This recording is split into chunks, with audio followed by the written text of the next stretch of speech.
Troy? Happy Friday, Jerry. Good to see you, man. Whew, good to see you too, man. Good to see you too. It's been a week. I'm ready for a good weekend, man.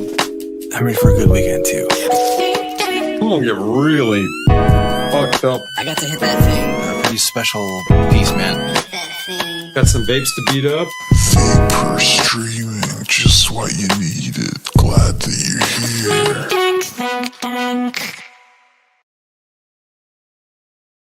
Hi-ho, Kyle. Yeah, what's up, Troy? How you doing, buddy? Hey, man. Happy Friday. Happy Friday, man. What's up? How's it going in the chat, man? We got some people here. What's going down? There's some people in the chat. Yes. Right? There's like 110,000 people in the chat right now. Right? Got Chocolate Milk and Northern High. Joe Mike is out there. Stream Elements is spamming the chat. That's nice. Virus is there. 74 Zion. Kyle. Vaping Crow. Team Sesh. Yeah, I like that. What's up? On. I never know how to do the double A. You ever know anybody named Aaron? Oh yeah, Aaron. I just Yeah. always said Aaron. Oh, there you are. Yeah, Aaron. Ann. Would that be Ann then? Ann. Ann? And Aaron. Ain. It's Ain. Is it? Yeah, it's got to be Aan. Ain. I just nailed it. It took me a I while. think he's from Israel. They call him Ain there. Do they call it? Is that how it's pronounced there? I'm calling it. Can you help us? Can somebody help us? Ain. How do you say it, Ain? Honestly, if they were to respond with like those dictionary symbols that show how to pronounce it, I don't know how to read those symbols anyway. There you go. Like Ann. Like Ann. Perfect. Or is that Annie? Because No, that's Ann. Annie would have an I in there, I think. I don't think that's 100%. Right, Ann. I now need you to confirm that it's not an I-E, Annie. However you want to write that. I Write believe you. Ann with an E and then say not Annie with an I-E. That would be great. So, and then we can move on with the night. Okay, I have it. There you go. Thank you. It's Ann. I believed you, and I was on your side. I was not. This is the Angus enhanced fiberglass situation all over again. Like, I wasn't defending. I wasn't saying that it was pronounced the other way. I'm simply stating the logic here was not. It was ambiguous. There was ambiguity, and I've met people named Annie, or where they pronounced it Annie, but it was spelled A-N-N-E. You have. Okay, I have not. So that's why I was looking at you like, come on, man. What are you talking about? I worked with one. Oh, you had to work with one? And then after like a year and a half, she changed. She's like, actually, I'm going by Ann now. I'm like, fuck you. Yeah, no. You already fucking changed my shit. You're Annie, man. Fuck that shit. I don't allow that shit, by the way.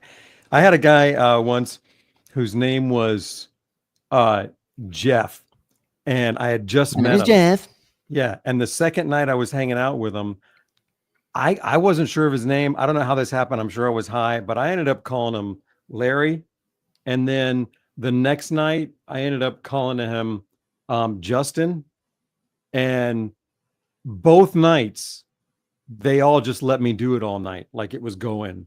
And then on the third night, they said, actually, his name's Jeff. And I went, you know what? You sat there and listened to me call him Larry all night one night and Justin all night one night. So fuck you. I'm never calling him Jeff. He's Larry Justin to me. And I called him Larry Justin for the longest time. You are now LJ. Fuck that shit. That's great. I changed it yesterday. What are you talking about? Oh, shit, man. So, yeah, there you go. So it's Ann. That works. That'll work. I wouldn't let her go back to Ann. So forget that noise. So Yep. Yeah. Well, now we know. Now we know. Ann's pronounced Ann. Yeah, Ann. Now you're gonna go on. No, he said I had it with Ann, man. Don't do that. Ann. You're not just gonna fucking bring the fiberglass back in here. Man, we got rid of it. It's not in the vapor path. You know what else is not in the vapor path? Annie's the not battery. That's right. Batteries are fucking dangerous. my Can't be a goodness. nail on that shit. Jerry. Yes, sir. I haven't vaped all day long. Well, that's not true. I went to bed at like 7:30 in the morning, and I vaped right before I went to bed. Well, let's remedy that, motherfucker. But other than that, I have not vaped all day. Can we do it? Are you ready? Did you come prepared? Are you hot? I turned my vape on. I did turn my, and I cleaned my bongs. Cleaned So all- what's hot and ready other than Troy and Jerry? My screwball is hot and ready. And my Dr. Dabber switch is technically ready. So Why do you don't think we should- why don't we start with a switch so we can give one away? You want to do that? Oh, we got a switch to give away tonight. Hey, switch 2 giving away, man. I'm stoked. Did everybody enter? I was supposed to remind people today or yesterday, and I spaced it. I got busy yesterday. I hope everybody entered. We got a lot of people the last couple of days. Yes, I mean it definitely got bigger there towards yesterday and today. But yeah, let's pull this thing out and beat it up. Yeah, dude. I saw Dr. Dabber switch was reviewed by Dope as Yola, and he named it like his new favorite e-rig. He said it hits us like a rig. See? Gotta agree with the dude. Gotta agree with Dope as Yola on this one. The switch Right? is the shit. Now let's just get the Dynaverse out there to fuck with them about it. God. Well, this shit will put me to sleep. I don't know if I Hold on. want to do this. What is going on? There's like This stuff makes me tired. furry things in my bubble cap. Jerry, I don't want that. No thanks. what is happening? I gotta clean my bubble cap. I got an emergency here. All right. Yeah. But we got to give away we can give away a switch, right? We can. Switch 2 is done. Actually, we've already picked the winner. Yesterday was the last day to enter, and so today I went through and we had a random thing. I did not do it, but I oversaw it. So we did get a nice little random drawing here, and I'm pretty stoked. The winner here, we're going to contact you because the email was in there, like we had the email when you left the comment. So we'll contact you. You don't have to. Don't call us. We'll call you. Yeah, don't call us. We're not answering. We're going to call you. And I'm excited. So let me see here. We had a lot of really good entries, man. Like people are really fun. Like a lot of people talking about, their journeys. A lot of people asking questions. One dude wrote a poem. Jeremy wrote us a poem, bro. We gotta get that poem on here at some point. I'd have to pull it up. I didn't pull it up for this. We could. Let me see. I mean, I sprayed alcohol in my bubble cap, so I need a minute. We got a minute? Okay, we got a minute. Okay. Anyway, Jeremy wrote us a poem. Says Troy and Jerry, a pair of best buds, chilling on couches, just kicking up mud, with eyes half closed and a snack in their grip. They laugh at each other and then take a big sip. Troy says, "Yo, Jerry, did you ever think?" And Jerry replies, "Bro, I got to blink." They giggle and snort. It's a laugh fest for sure. Their minds spinning wild, but their thoughts are so pure. This guy is not in my head, that's for sure. They talk about the universe, life in the moon, and wonder aloud why cows don't wear shoes. It's true. Then Troy drops a nugget. "Hey, man, what if pizza's alive?" And Jerry, eyes wide, says, "Man, that's deep. Let it thrive." Hours go by as they nap on the floor, waking up briefly to snatch some more snacks from the store. But their greatest achievement, their win of the day, was figuring out why socks always go astray. So Troy and Jerry, just two humble stoners, ruling the world, one slow motion stoner, like a journey, and they've got no fear. But first they need a nap or maybe a beer. There you go. I love that, man. Thanks, Jeremy. That was dope. I was really pulling for you with that. Dude, that reminds me of high school, like when I had like an English class and we had to all write poems. Yeah. And my friend JD wrote a poem, and when he read it in front of the class, it was very much like that. It was very much like a story poem. Yeah. And it had all kinds of funny shit in it, and he got in trouble. He made the whole class laugh. He wrote one of the longest poems and got in trouble. And Mr. Nelson like gave him a fucking low grade and bitched at him for not taking the poem seriously. And I was like, what the fuck? Dude, Mr. Nelson is so not cool. Mr. Nelson was the biggest fucking douchebag in my high school. He had the biggest fucking nose. Douchebag. Dude, he was the one, I think I told you the story where I did the Where's Dildo. Remember the Where's Waldo books? Yeah. I had drawn this big sketchbook drawing of the Where's Dildo. And I drew this big scene with all these tiny little people, highly detailed, this like city with like multiple orgies and naked people and drugs and drinking and all kinds of fucking nasty shit. And of course there was a dildo in there. And I had the big logo like the Where's Dildo? And Mr. fucking Nelson walked by and I was in my improving vocab class, and I was working on my "Where's Dildo" poster instead of my homework. And then he saw it, and he goes, "Oh, you want to show the whole class your Where's Waldo drawing?" And he took it off my desk, and he proceeded to hang it up on the fucking side chalkboard. And he's like, "You can come get that after school today." I was like, "Oh fuck!" Nice. Like if somebody sees that and tells him that it's Where's Dildo and not Where's Waldo. Dude, that's hilarious. That sounds like something out of Superbad, like the kid drawing dicks all the time. That's Yeah. great. Oh shit. Okay. No, you know what? Did I ever tell you about the space shuttle in my high school? The space shuttle? Yeah. I had a teacher in high school, my senior year, who was a finalist for the Teacher in Space, the program that the one that blew up with Kristen Oh, McCullough. in like 87?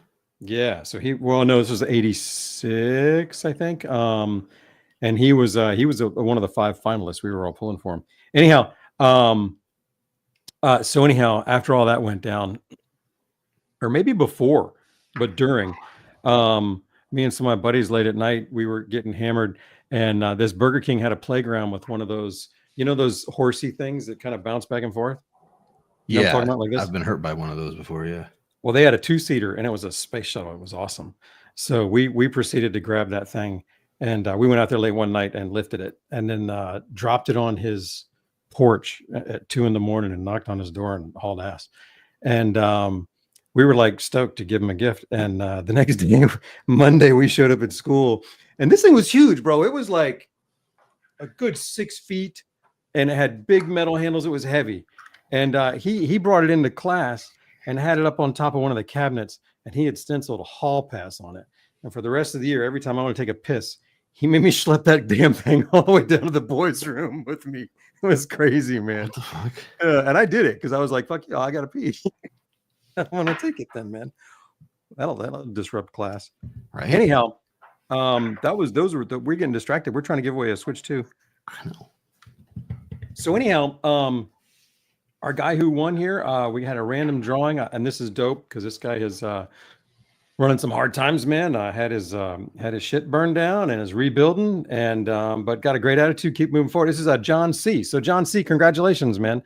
You are gonna keep moving forward with this, man. We're gonna Switch 2 to you, and the Switch 2 comes with this this dab tool too, which I know you saw on the review is dope, man. The way it works with hash rosin as well as just The drop. keeping the temp just right with the drop. Yeah, that's what it's called, the drop, man. So John, we will hit you up via email, and then we'll go back and forth, man, and we'll get your shipping info, and I'll send it off to Dr. Dabber, and then you can enjoy Switch 2, man. Congratulations. And thanks to Dr. Dabber for giving this away, man. I'm stoked these guys are working with it. Dr. Dabber's awesome. That was so cool meeting those dudes, hanging out with them. Right. They know how to have it. They know how to, dude. That's one of those. I can't believe that they're a company that's big, and they run it like they do. Like everybody there is dabs. Like I mean, like they don't. You know what I mean? Like it's not just one dude. They're all dabbing. That's. I mean, honestly, it feels at home. Like Yeah. you've been here. You when you stayed with me and we're working, you've been in the Vape Zone office. You've been in the Vape Zone headquarters. It's fucking Stoner Central. You go to Boundless, it's the same thing. You can tell, like you go to the certain places, like Dr. Dabber, we seshed with Da Vinci, had hella dabs at Da Vinci.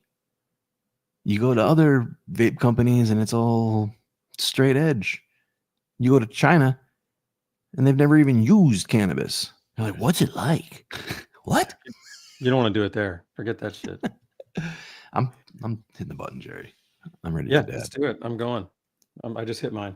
Congrats, John C. Riley. John C, baby. Michael, John C. John C. John, if you're here, chime up. If not, I'll hit you up in the emails. I'll do the emails. What was the other one's name? John Jacob Jingle. Dude, I have a very clean Switch. I have you got a lot of water in there though. I probably have too much because I was high. But I cleaned everything, including my Sapphire. I'm hitting Sapphire now for the first time in a while, and I torched it like you said you did. I was really careful. I torched mine right before the show. Scares the shit out of me. Everything's clean. Cheers. Cheers.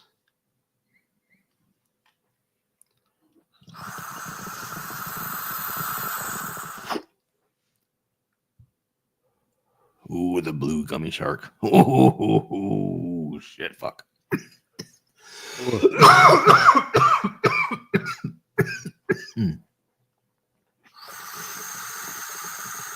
Fuck yeah.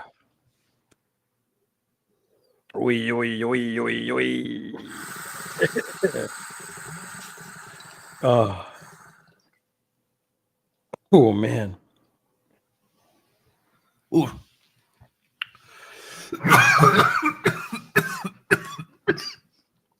Fuck me, man. This is great. Ooh. All right.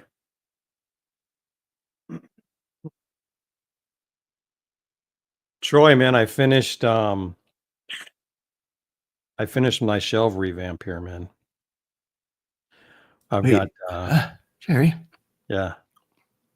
we forgot something. What's that? Hold on to your shelf revamp tail.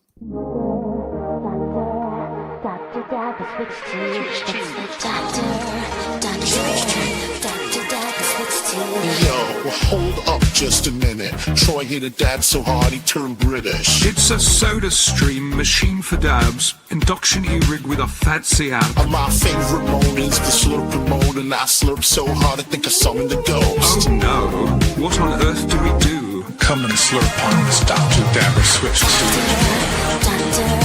Dr. Dabber switch to Dr. Dabber switch to Dr. Dabber switch to.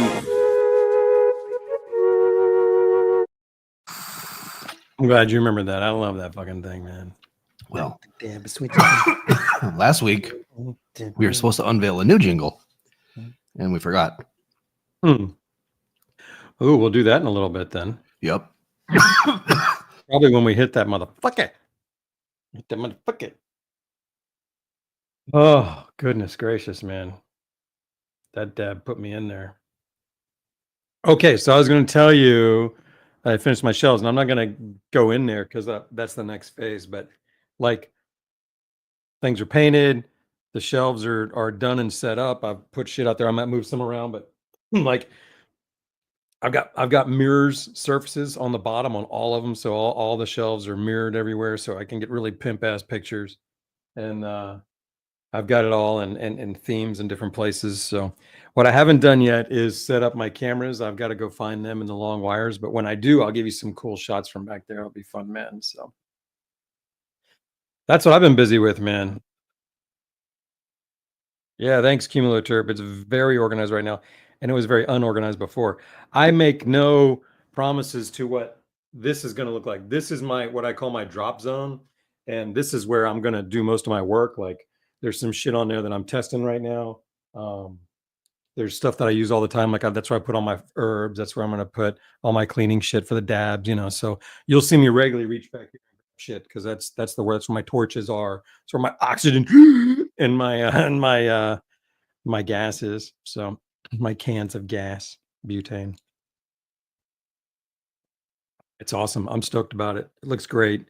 And I haven't done anything yet, but they're now black, which I don't know if is going to do much for my vapor, but they're black because they're chalkboard. So at some point I'll start putting chalk, like I'll draw on them and shit, and it'll be fun. So it's going to be dope. I would love that.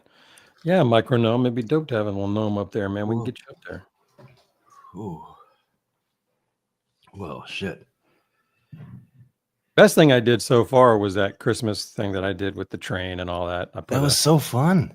Yeah, I loved it. That was a lot of fun. So that reminds me of Happy Joe's. I'm sure we talked about it at some point. Does anybody here know what Happy Joe's is? Has anybody ever been to Happy Joe's? No.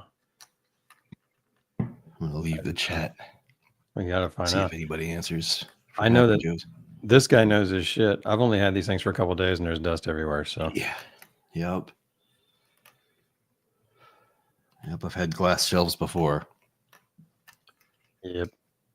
I'm probably just gonna keep one really clean, and that's the one where I'm gonna do most of my shots. Like, I think That was this the is coolest fucking thing ever. I threw What my Q-tip to the 5-gallon bucket trash can, and it landed right on the rim, and it went all the way around like twice before falling in. are you fucking with me? A Q-tip? A fucking wooden Q-tip. I threw it, and it just like landed right on the edge and just went zzz, and then fell in. All right, that settles it. We need the Q-tip We cam need the back. cam. Get that shit going for next Well, week. That's your assignment. We want a Q-tip cam. Yep. And We it'll never demand a happen Q-tip again. cam. I mean, that'll never happen again. Well, if I it does, could- it'll be on camera. I could start bending them to the shape. I'm gonna have to clean my bucket because I when I emptied my bucket recently, it looked like somebody shat in my bucket. I didn't shit in the bucket, I promise you, but dumping my debowler and then pouring coffee and stuff in there makes some weird stains. Yeah, dude. I took a picture of mine yesterday because I dumped it out and I was like, oh, I was like, I'm gonna put it on my Instagram. I was like, the caption is gonna be something like, you know, you're a vaporist when your garbage can looks like this. Every time I dump it out, it's just like a big old bucket with debris coated inside. The whole bottom's coated with debris. Just fucked up. Anyhow, yeah, I know exactly what you're talking about. It's funny you said it now, but no, you can't clean it. If you alter it, then like its condition right now is perfect for the 360 for the around the world twice. So because it just did it, so you can't really fuck with it now. You know what I mean? Hard to You just argue gotta with that. get the cam. You just got to get the cam. Where's the cam going to go? Is it going to go on the shelf and just going to look down on it? I don't know. I need to get another shelf. I have an extreme storage dilemma right now. And last week when my garage flooded, it just made it got worse. Yeah, Made it a lot worse. fuck. Yeah. So you would not want to see my e-rig collection right now. It's a sad, like it's basically in a pillowcase in a box. Yeah, I know what you're doing. You know what I mean? Yeah, been there, man. Yeah. Yeah. I'm struggling with that. Trying to get something in here. Let's not go down that, man. You and I will sing some songs. I don't want to get into that. Mm-hmm. Mm-hmm. You know what I'm saying? I spent the whole week in a rabbit hole, Jerry. Yeah. Do you remember what we talked about on Monday? Do you remember why I was late for our meeting on Monday?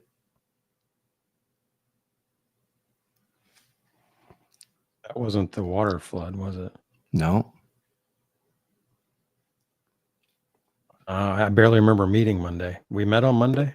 We met on Monday and I was like 5 minutes late. And when I showed up to our meeting, I was out of breath because I ran. I remember that. Yeah, yeah. Did that guy come back or did you talk to him again? I finally got a hold of him. All right. So here on Monday, Jerry and I meet at 1:30 every Monday.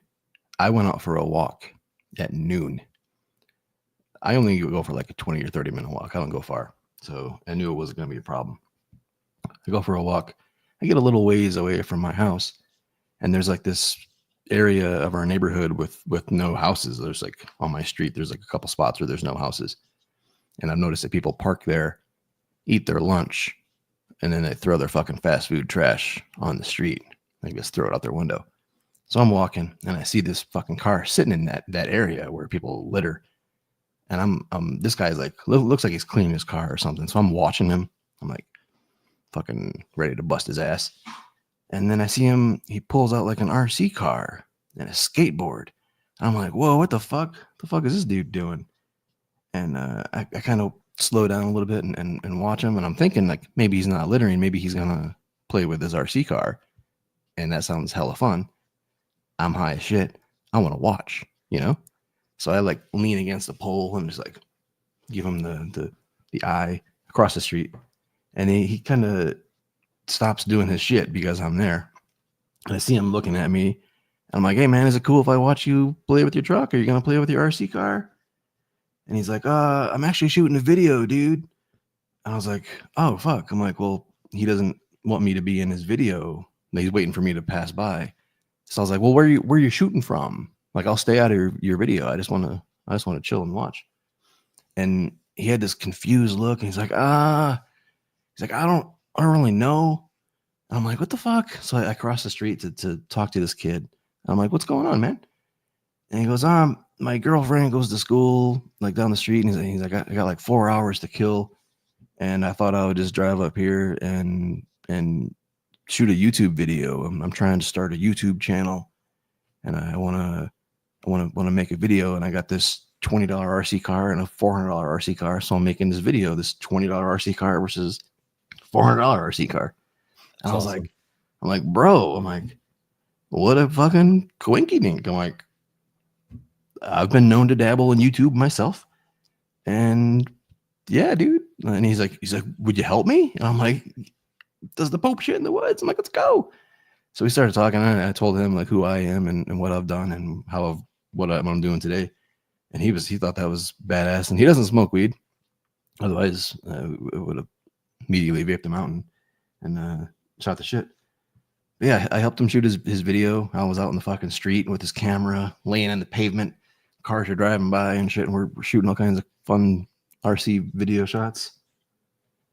It was hella fulfilling. Like I was happy all week from that interaction, from helping that guy Awesome. shoot his video. It's the best part. His video has 16,000 views already, or 17,000 views already. Right on. Yeah, he's doing good. And then I went into the rabbit hole of looking at RC stuff, Jerry. That's gonna be my next. It's gonna be my next hobby, where I spend all my money. I know it. I know it is. It's expensive when you get into those $400 ones and up. And I've already been in it twice.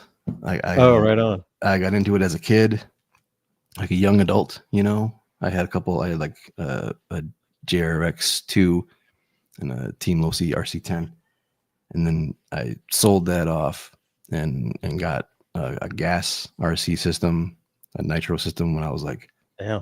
probably 30, maybe 28, 25, 20, somewhere in like late 20s, early 30s.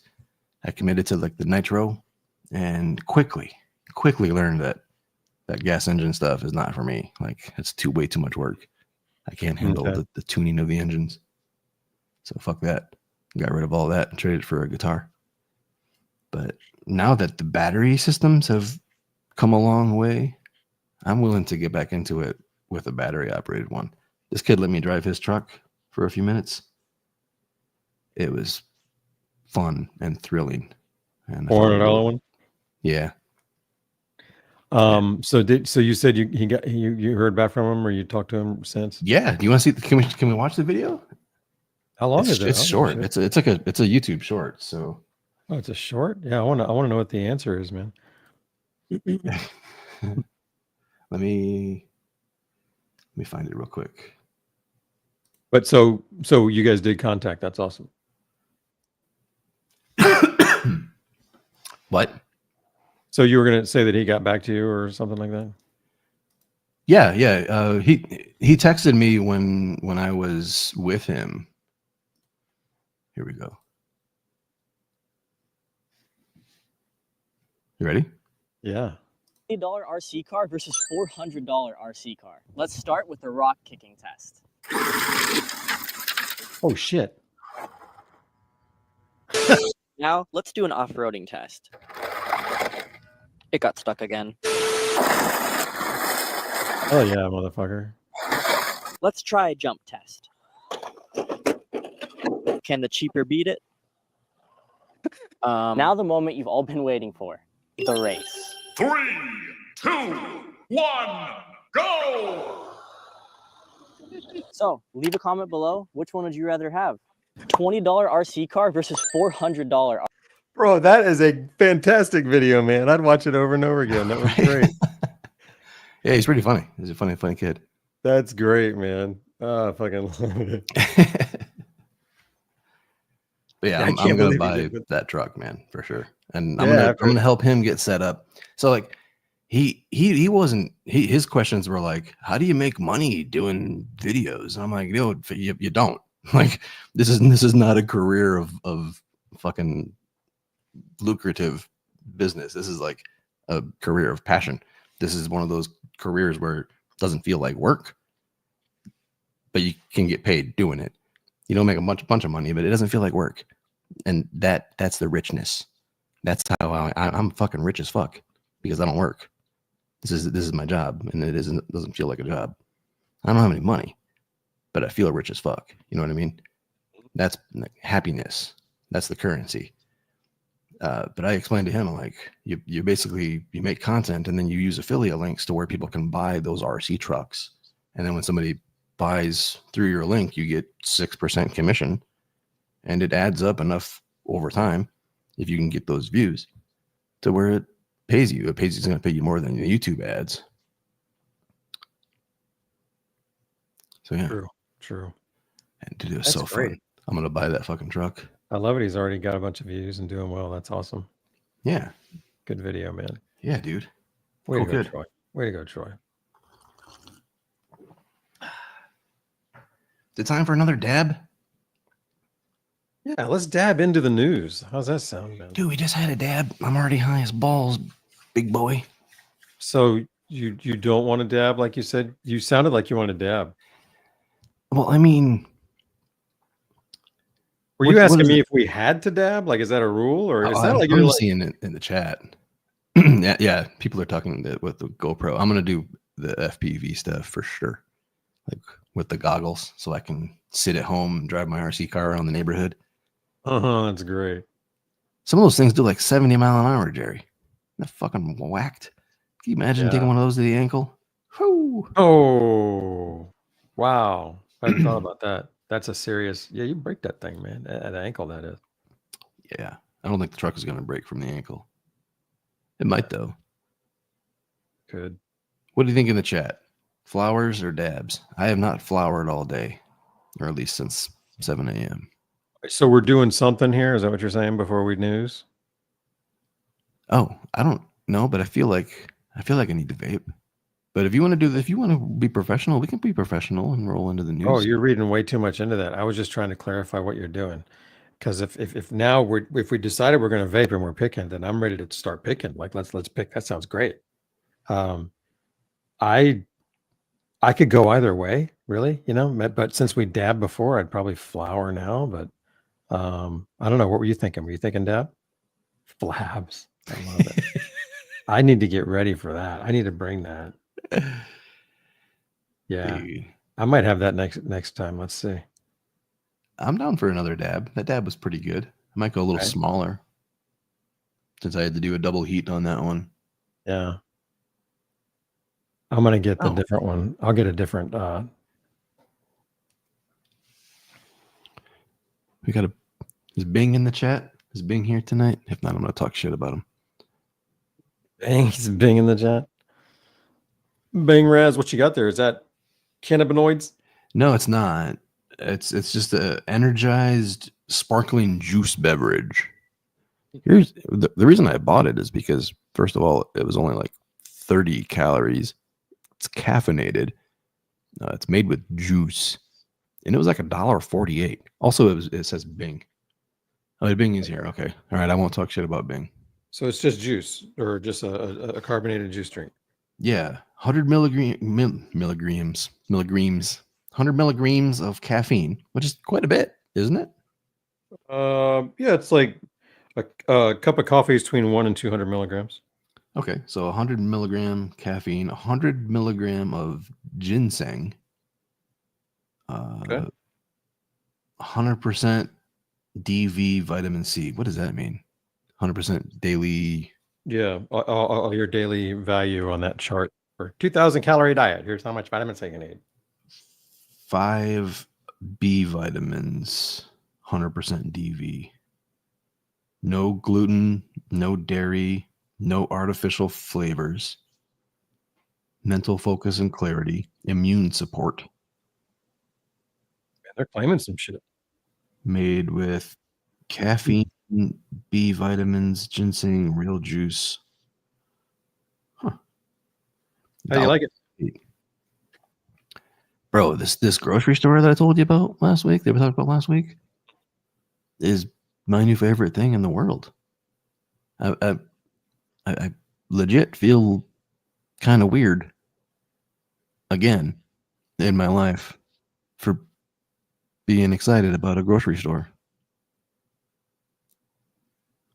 There's nothing wrong with that. I used to love going to Lucky's grocery store here where you could sip and stroll. That was fun. Go grab a beer and then go grocery shopping. Way to go, man. Or wine if that's your thing. I used to bring whenever I'd had a family visit me here, I would take them to Total Wine and More because it was like a grocery store from the Midwest, but it was only beer and wine and liquor and cigars. Right? We have that here. That's where I got that shitty cannabis drink I was bitching about last week. It was Total Wine. Let's dab, man. All right. Okay. Relax. Let's do it. I'm gonna hot drop. Cool. I don't know why I turned my switch off. I never turn my switch off. I do all the time now. I don't like any possibility of battery drain. I don't think it drains though, does it? I should check it. I should leave it on overnight and check it on the app because the app will tell me the exact percentage. You know what I mean? And we could track it that way. But I probably use it too often for that. I just got used to doing it. Sometimes I stop the session by clicking it off, like flipping the switch. I usually do that. Cheers, gang. Hook us up in the chat. Hope you're D'ing. Hope you're D'ing.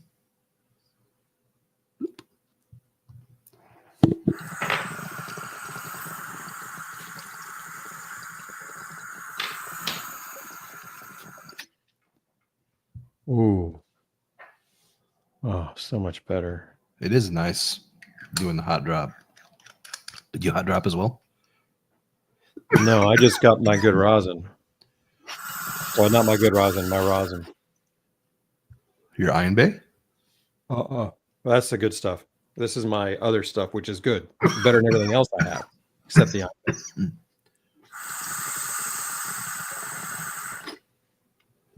You still have some Iron Bay left? I still have a sealed container. I haven't cracked it yet. Wow. Wow. Yeah. It's impressive. Well, I know that as soon as I open it,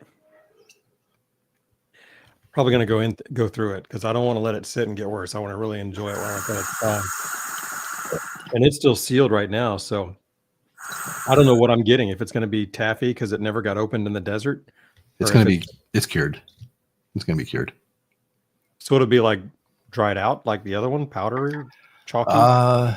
It shouldn't be dried out. However, mine didn't have much liquid when I whipped it. It turned into like a kind of a cookie dough consistency. Okay. So like when I first started fucking with it, it was kind of like moon sand. And then I whipped it around and smushed it together. And it turned into like a dough, kind of a batter. Well, not a batter, a dough. I guess that's the way to describe it. Well, okay. Well, anyhow, I'm leaving it sealed till I want to go at it because I figure no point in cracking it if I'm not going to go through it.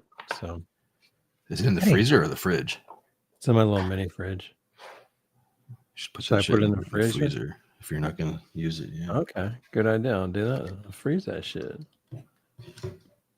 Or I might just crack it soon because once this one that I did right now, once that's gone, probably gonna. I don't know. Maybe I'll save it for something, but I won't sit too much longer on it. I'll get going pretty soon on that. Yeah. Well, I was figuring hopefully when you're here, you can re-up on that. We can go hunt down some Iron Bay. Iron Bay is all over in SoCal and NorCal. Oh, in stores? In stores? No, not in stores. You just got to know. You just got Okay. to know the people. Okay. You know them? I do, Okay. but I haven't milked those connections. I haven't. Damn it! That went right in my fucking Stores and Bickle hat. Son of a bitch. Yeah, I haven't bought from the guy, but I'm connected with him. The event that we're going to, he'll probably be there. Iron Bay. Oh man. Wow, that shit fucking smacked me. Damn, Yeah. bro.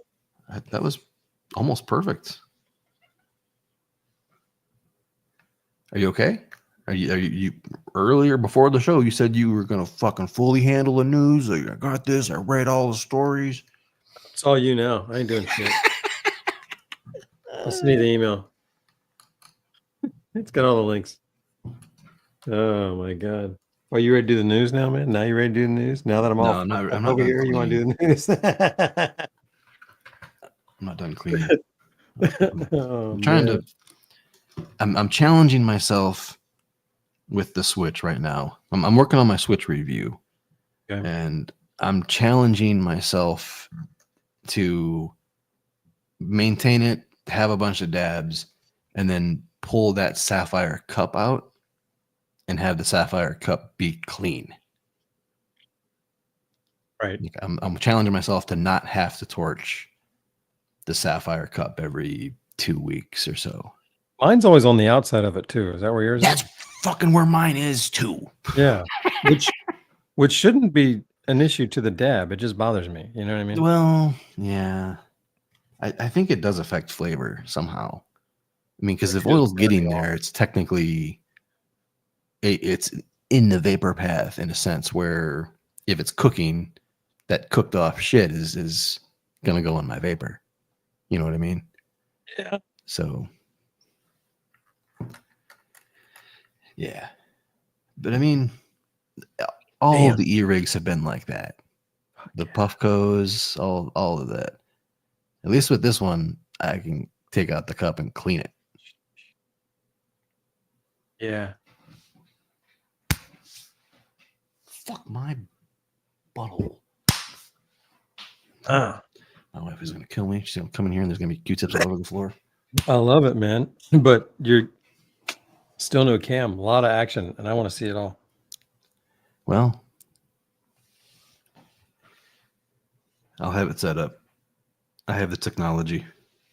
I don't know if I have the USB ports, but I have the technology. All right, let's start the fucking news, man. Let's get nudes. What? Let's start the news. I'm gonna Hold get up. my shit ready here. You gotta give me a hint or something before you. That was it right there. Man.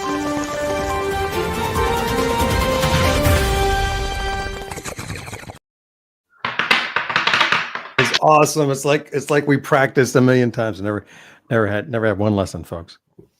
Oh, I got some announcements to make. This one sucks. Sorry. We'll start with some bummer here. Coil Sad. Boys is out. They have shut down, and they've done some really good shit. They did some good induction heaters. I got a nice cheap hot hole back in the day. So they've been around and doing some cool stuff back when nobody was. So I'm sorry to see them go. yeah, that is sad. That is sad.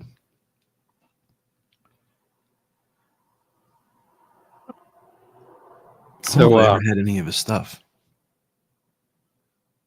I have one of the coils that I got from him. I was chasing his induction heaters for a while. I remember And- the induction heaters were very, very well recommended from a lot of people in the community. Mm-hmm. Yeah, here you go. One of those. Yeah, this thing right Those here. are cool. Those are cool. That thing with the copper plate on the bottom. That's what I have. I fucked with wait. that for a little bit. What's up? Do you have that cheese induction heater? I might have that as well. Did Cloud Connoisseur have something like that as well? I'm not sure. I'm not sure where mine are from. I got two of them, and they're the cheapest fucking things. Right. Well, that's announcement number one. Here's number two here. Cannabis is done with Barcelona, going to Bilbao next year. So That news made my wife sad. Like I told her that Cannabis was not going to be in Barcelona anymore. She goes, "Oh," she's like, "That's why she wanted to go. Like she wanted to go to Cannabis with me, right. so we could be in Barcelona." Well, now I mean, you'll we can be in still go Bilbao. and just go to Barcelona after. Absolutely. I mean, you would, right? Once you're there, go wherever you want. So, but now it's in Bilbao starting next year. They just finished it up. I think it was last month Yep. for this year. It's on my list. It's on my list of shows to attend. Every year I set the goal, and then every like January, it's like, oh shit, it's Cannabis already. Right? I know, man. It Maybe jumps next year. on you. Happens every time. We're gonna have to start planning that one in June. So For real, because it's in like March. So planning for March is hard because that's like right. tax time. It's like the plans have already been made for March. Right, especially in Bilbao. Now we're going there. So yeah, there you go. So right on. Well, another kind of announcement-y kind of stuff here in Pennsylvania. There's got a lawmaker who filed a bill to protect medical marijuana patients from DUI charges. It's kind of interesting. I mean, he's basically saying, look, man, you can't, giving people medicine and then, treat them like they can't drive if they're not really impaired. And the only argument I have for that, other than my own experience, is that Troy, I've said this before. There was some little study, and somebody will do one small study and it makes a headline, and that's it. And every time you read the report, it's like, oh, that's not statistically significant at all. But it is anecdotal. And anecdotal with this study, they said that regular or habitual users of marijuana did not exhibit the same kind of issues driving as people who were new to it when they were all both high. So if you were new to it and you smoked or vaped, you don't go near the wheel. Whereas Yep. if you're a medical patient, you're using it every day, you probably are normal behind the wheel because you're always on it and you know what's up. And that's been my experience, and that was interesting to see somebody find that in a little study. Yep. I learned that at a pretty young age, honestly, that the stoner slowness thing that everybody talks about, it's a bit of a fucking myth. You know what I mean? Because I was at this fucking party and I was stoned off my fucking dick hole, and I yelled to my friend to throw me a cigarette, and he chucked a cigarette across the room. I'm talking like a big room. He fucking whipped this fucking thing at me. What cigarette? Just an unlit cigarette. And like a ninja, I caught that motherfucker in my mouth. No way. Damn. I'm like, Crazy. how about that for that fucking stoner reflexes, huh? Tell me you got the filter end in your mouth, right? Yeah. Nice. Yeah, it was amazing. Just go right to lighting it then. We used to, yeah, I did. I used to catch cheese balls from across the room in my mouth. Like he would pitch cheese balls and I would like snatch them motherfuckers in my mouth. So it's all about training and intent, And also, cannabis is closer to caffeine than it is alcohol. So if you're habitually on cannabis, it's very similar to being habitually on caffeine. People don't fucking wake up and drink a cup of coffee and get jitters. They need the coffee to wake up because they're addicted to the shit. It's just part of their system. They're not themselves until they have their cup of coffee, and then they drink their coffee all day. And then when they wake up the next morning, their coffee is wore off and they're like an asshole and they're dipshitted. Me in the morning, sometimes I can't even fucking make coffee. I'm too dumb. I'm like, how does this fucking thing work? I go to the store. I'm like, I haven't had my coffee yet. I pay somebody to do it. Yeah. Cannabis is closer to caffeine than it is alcohol, especially for people who use cannabis daily. Like, I don't want to incriminate or anything, but like I can vape consistently for hours and hours and hours, be very stoned, and be very capable of doing anything and everything, including driving. that question about like, would you trust a brain surgeon who smokes weed? Fuck yeah, I would. Would you trust him while high? That depends. If he's a brain surgeon who just got high for the first time, no. If he's a brain surgeon who's been smoking weed his entire life through med school, yes. 100 million% yes. You can get through med school on that shit and gets yeah, exactly, from his whole time. You know what I mean? He got to where he is. That's great, man. I love it. All right. Here, let's do another one. This is something from Normal, an analysis where most hemp-derived intoxicating products sold online contain synthetically produced cannabinoids. So they went on to talk about this stuff that's getting through the loopholes everywhere that's pissing everybody off, like in Texas. So they're trying to shut it all down because they just don't understand it, when they really ought to just free the plant totally, because we're going to find holes. There's tons of chemicals in this thing.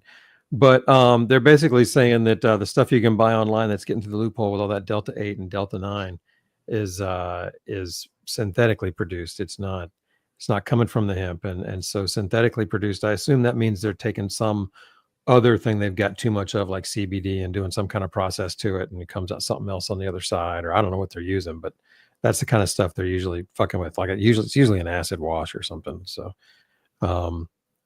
anyhow, the point is, here we are in another situation where we're trying to regulate something that just should not be regulated, and the people who are trying to regulate it don't understand it. They don't understand how to shut it down. They don't understand that they're trying to isolate chemicals, and they should just free the whole fucking plant and be done with it. You know what I mean? It's just ridiculous. No, that's would that make things better or worse right now? Because like right now, all of this THCA stuff is basically a goal posts, like two posts of loopholes. So there's like a loophole, and there's like this range of space where all of these people can just basically sell weed on the internet as THCA, because it's like the law says you test it 30 days before harvest or whatever, and then they harvest it early, and then they classify it as THCA, and then if something gets tested later on and it comes back as non-compliant THCA, they throw the card of, well, you didn't maintain the proper conditions. The THCA decarbs at 88 degrees Fahrenheit. If you didn't maintain refrigeration, blah blah blah blah blah, it failed the test because it's on you. So there's nothing that can really be done. There's like this gap in the law where hemp derived, it's all the same plant, by the way. Hemp, marijuana, it's the same plant. It's the exact same plant. The only difference is the percentage of THC, the Delta 9. It has to be less than 0.03% for it to be hemp. So as long as it tests early as hemp, as on that farm bill, they can sell those flowers on the internet. There's tons of shit. And for one, is this test even statistically significant? Like most. Like I agree, most of it's fucking shit. Right. Like every THCA flower I've tried, except for Snowtill, which qualifies as THCA as well. Or at least it can under certain sites. You know what I mean? Every THCA flower I've tried has just been crap. No offense. I know Every what flower? what? The THCA, like the hemp derived. Like it's all been mids at best. They're just harvesting it too early. Well, yeah, it's harvested early, and it's not cured the same way. It's being done differently so that it maintains its THCA-ness. But the plant didn't develop fully. You know, it didn't mature all the way. Dude, my best experience with THCA has always been putting on the bed of herbs as a little extra spike in it. You know, it's like putting a shot, an extra shot in your drink. is putting a little spray, whether it's powder or cotton, putting it on top and putting that on there is great, like a Twax. So, yeah, man. Well, let's check out another one here. You want to go to the next one? Sure. Here, This is crazy. scientists just found a THC-free cannabis compound, terpenes, by the way, that may replace opioids. So they figured out, and they've been playing with four in particular that were down here. I probably rolled right past where they talked about the four. Oh, here they are. I can't even say the motherfuckers. You might know who they are, or who they are, Troy. Oh shit! It's geraniol, linalool, beta caryophyllene. Beta carotenophylline. That Can't sounds good. Alpha humulene. My monitor is so far away. Yeah. Well, it's these four right here. But anyhow, they've been fucking with those four and found that they're getting similar results in their lab subjects, mice, I believe, and as they get from opioids. So, yeah, they're starting to figure out some shit. They're still just playing with compounds. It's just kind of funny. Nobody wants to just take the whole plant and go, "Hey, does the whole plant help people with opioids?" No, I want to see if it's terpenes. I'm like, what the fuck, man? Just give them the goddamn buds. Well, yeah, that's a great point. But I mean, we have an opioid crisis, and this is beneficial both ways. You know, it helps the opioid crisis, and then it also helps progress cannabis research. Yeah, dude, I think that's going to be huge. I mean, that has been, I think one of the big things that's psychedelics was helping with a lot of problems, and so that they start looking at this that way, that'll be huge because it's Carotenophylline. Yeah, I still have it highlighted down there. There it is, right there. Those. So, linalool, whatever, geraniol. That's where I'm gonna fuck it up. Geraniol. I don't know. Oh, I thought that linalool was just a bunch of LOLs. I thought it was typed by a. That's great. Nah, that's one of your terps, baby. That's a terp LOLs for you. You're fucking great, man. I want some of that LOL terps. Yeah, man. Yeah. And let's wrap this up with an announcement, man. Another announcement. Our good friend Betty White is gonna have next year, maybe. I'm not sure, but that's exciting. You know how we love what is your audio cut out. Yeah, is that better? Can you hear me now? I can hear you now.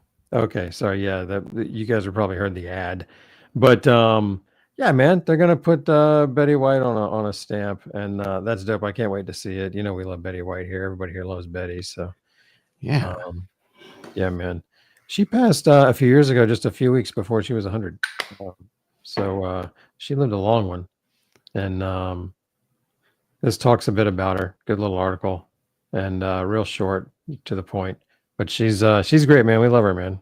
Hell yeah, we're gonna have to get some Betty stamps. Yeah, we are. Let's we should roll into it because we should end the news and then grind and play our grind song. My grinder is empty, so let's talk to Betty and let's grind some shit, Jerry. Hello, this is Betty White. You need some time to grind. All right, are we gonna hit this thing here? Is that what we're gonna do? You gotta give me a moment. Now I gotta grind some shit. Now I gotta grind some shit. Now I gotta grind some shit. Now I gotta grind some. What strain you got? Pink strawberry gelato. Now I gotta grind some. I just pulled out a nug, dude. Now I gotta grind some. Now I gotta grind some shit. Let me grind one up. Jeez, I'm still grinding. Sorry, my jar was very childproof. It's very Troy proof. I just got loaded, so no worries, man. I'm going in. What grinder are you using? Oh, your titanium old mate. Yeah. We'll put some miles on this, man. Does code Troy and Jerry save $10 on the titanium too, or just the stainless? I need to talk to him about that, but I think it just works on the standard Old Mate. But I'm not sure how that works. We'll have to talk to him about that. Try it on whatever you buy there and see if it saves you $10. Yeah. I'm using the Brilliant Cut. Oddly. See that? That's awesome. I had that out the other day too. We had that show last week. It stayed out on your desk. I see. Well, yeah. Well, I've been doing the grinder reach test, and at one point I had like 24 grinders here on my desk, Jerry. Nice. I got pretty stupid, and I started doing the a different test. I don't have a name for it yet, but it was the get these fucking grinders off my desk test.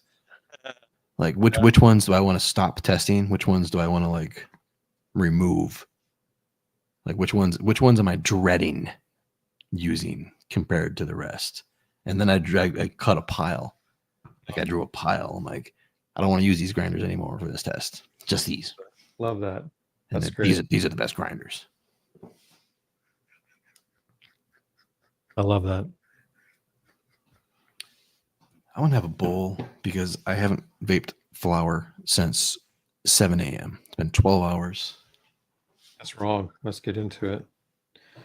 I know you're doing the screwball. I'm doing the pinch hitter bowl. What are you doing? Pinch hitter bowl as well. And are you using the normal head? Which head? Yeah, the screwball head. That's exactly what I'm rolling with. That's hilarious. That is hilarious. Oh, you know what else is hilarious? Last week, we were supposed to unveil a new jingle for the screwball. Yeah, we're gonna do it tonight. And then I got distracted because we were gonna unveil something else as well, and that thing got ixnayed. And then because that got ixnayed, I completely forgot about the jingle. So that was a whoops. But tonight, right now. Wait. What? Before you push play, I need to tell you something, but carry on. Oh, okay. Is it a secret? Earmuffs. Well, no. I need to know if something is under embargo. And when you play the jingle and we're in the background, I'm going to hold it up here. And so you know what I'm talking about. And you can tell me if I can use it or if I can't. Got it? I can't imagine what it is, but okay. Yeah, me neither. I haven't talked about it in a while. So anyhow, that's what we're going to do. Carry on. Carry on. All right. And now, the live world premiere. The Troy and Jerry Screwball Jingle Mania. It's a screwball kind of world. It's a screwball kind of world. The screwball. It's a screwball kind of world. I'm part of the anti-ball vape club. High school high off the gym cut. Hitting that shit with my best friend. It's a screwball kind of world. The edge of the heel goes over the bone. That makes for a hybrid hit. Some heavy shit, and Coach Ruben's got a message for y'all. You don't have to suck on some balls. It's a screwball kind of world. The screwball. It's a screwball kind of world. We did it. Bro, that is amazing. I absolutely love that. I'm going to listen to that all the time. Dude, yeah, Jerry, emo Jerry is hilarious to me. I want to hear it As a again. cheerleader. Can we do it again? Is that bad? We're launching this thing. Can we do it again? I mean, since we didn't play it last week and we're gonna hit the screwball right after this, I think it's only fair. It's a screwball kind of world.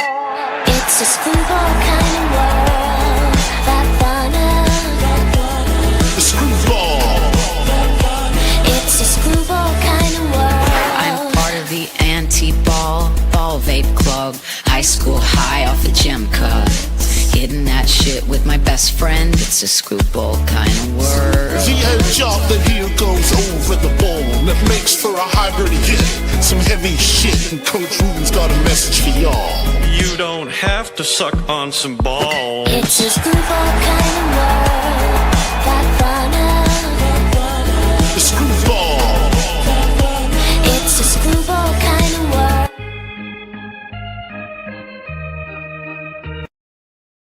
Yeah, Dude, I Emily hit fucking it out love of the it. park on that one. Like that's a good one. That's a good. Way out, bro. That is amazing, dude. Like, oh gosh, Yeah, that is sick. I want a shirt with Coach Ruben on it that says you don't have to suck on some balls. All right, I'm hitting this thing. Yeah, we are. I got my Screwball screwball pinch too. hitter. Cheerio. Cheers, gang.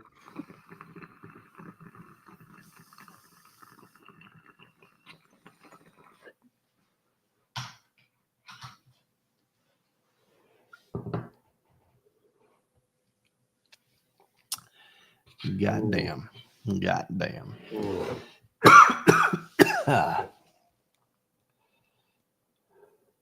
Yeah, that's great. I like this little bowl, dude. I was last couple days dialing it down, and tonight I thought, oh, how could I really dial it down but still punch? And then I was like, oh yeah, Troy's been rocking the pinch hitter bowl, so I'm gonna pull that out. So It's a punchy little bowl. it does not fuck around. What I think what I was trying to convey last week, and it didn't do it because we got super fucking high last week. The grind consistency.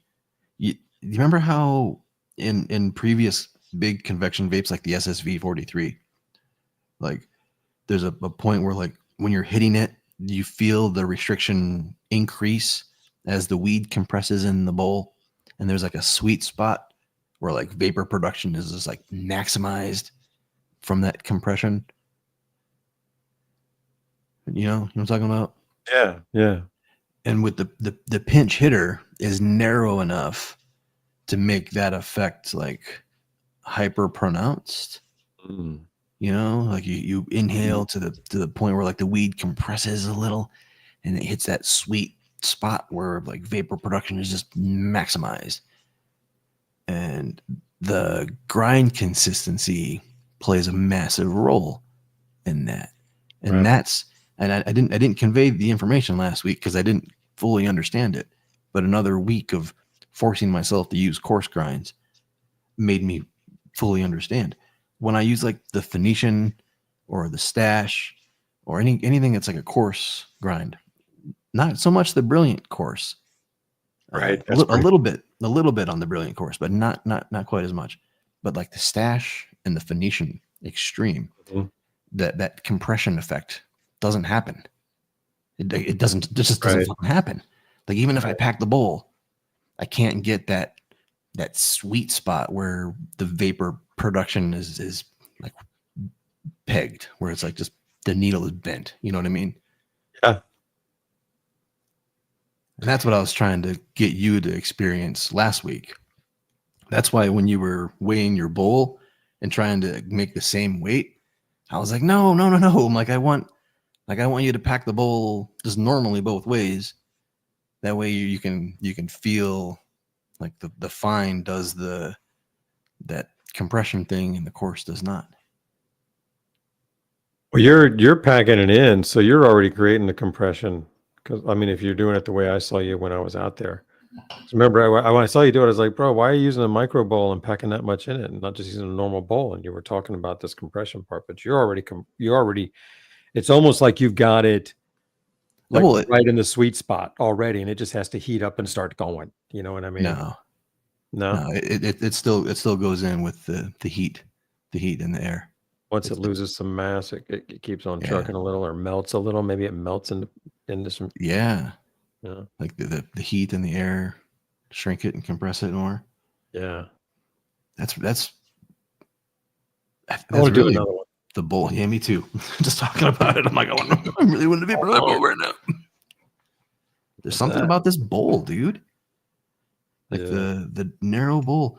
The proper doinks guys, they were onto something when they were talking about it was in one of their episodes where they compared like a tight roll versus a loose roll and how the loose roll just didn't smoke right, like the didn't have the right punch, it didn't have it was a little bitier, a little harsher.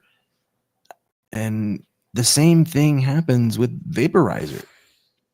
where the amount of convection heat going in times the amount of weed in the bowl and the dimensions of the bowl and the thickness of the weed and the pack and the screen width, and then what happens to the vapor after, whether it expands or goes straight.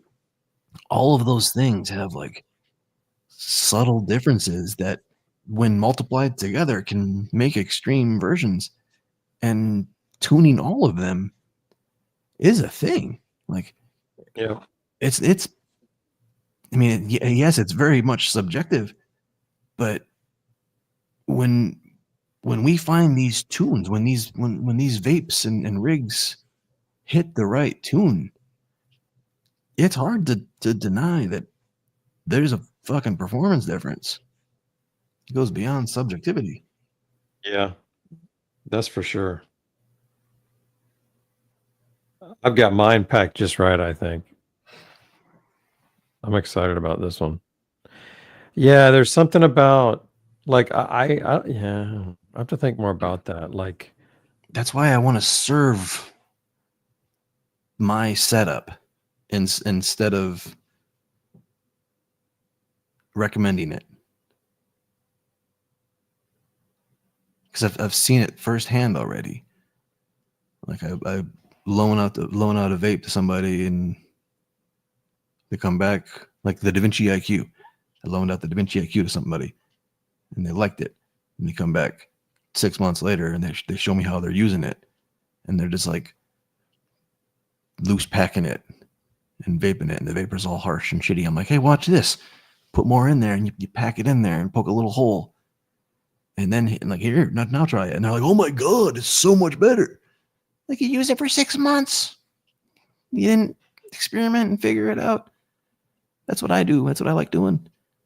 I guess not everybody does that. Not everybody figures those things out. Not everybody figures out the tune.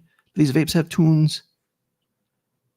especially when they're so different in their heat styles. You can get radically different stuff. So which, is interesting to me. I'm always like, how tight can you pack it with this vaporizer? For me, all of my convection vaporizers back in the day, we started without even tamping. It was just a matter of just keeping it shakeless. It'll pull down when you hit it, which it did. But There's we still weren't. people that swear by that. I had a great time with it. I loved it, but I don't do it anymore. Ever since I got the one from Brian. Ever since I got this, yeah, I've never I've tamped everything since. So it makes a big difference, man. Yeah, I fucking love it. You get rid of those air pockets that act like a coarse grind. Like even in like it's really fun to do with a glass bowl, bro. You can look at the side and see and go, oh, I can see an air pocket. I need to tamp, and you can watch what happens. It's really dope. There you go. See, that's not even going to fall out, is it? You're not worried about that. See the color in there? Yeah, it keeps going back and forth. But yeah, there you go. It's all green. It's beautiful. Well, you don't see any purples? I can't see any. Nah, yeah, we weren't zoomed in well. That was just beauty green. This is some beautiful weed. That's a baker. You're doing the tap on the desk thing. I used to do that all the time. That's what I'm talking about. I used to just kind of, just get. Oh, now I see the purples. I used to do exactly what you're talking about. Let me see if I can find the right button here. Where's our buttons moving around? Now we need a. Yeah, that's good. You can see some purples. It's not doing too great a focus on the herb. Maybe pull back just a little bit. Okay, and yeah. I saw purples at one point during that whole thing that was really pronounced, but yeah, I see what you're doing there. That's dope. You got some little dust bunnies on the edge there. Thanks. Yeah, maybe. I got you. You want to see some green to brown technology? Yes. Cheers, gang.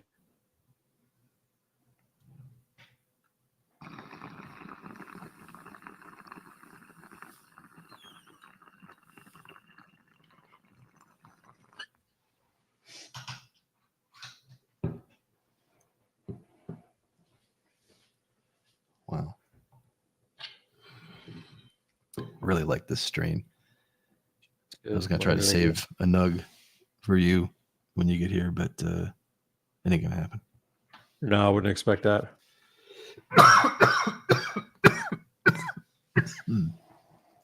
Oh, gosh, that's great.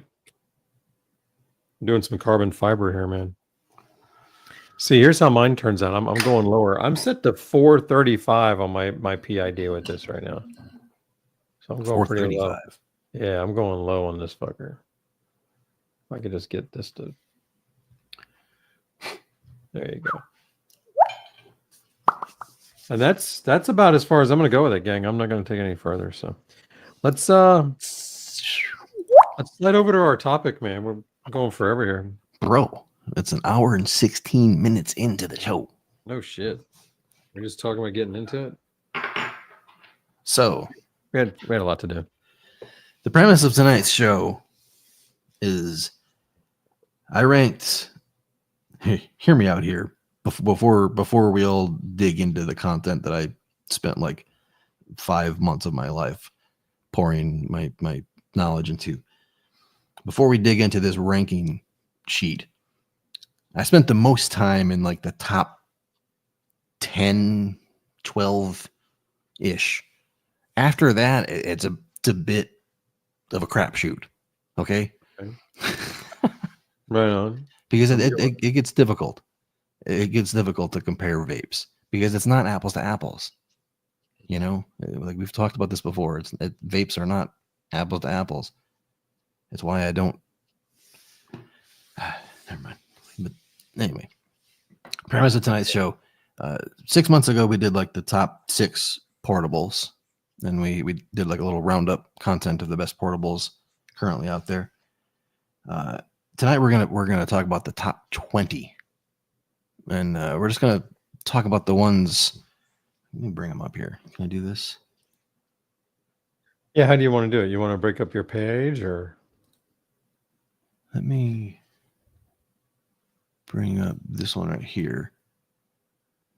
So this is my best portable page. If we skip down, there's all these categories. I don't know if you have any feedback on the categories. I want to add a beginner category, but I also want to remove like 4 of these categories. But we're gonna go down here to the actual rankings. I don't want to show my spreadsheet, but we can go through the rankings.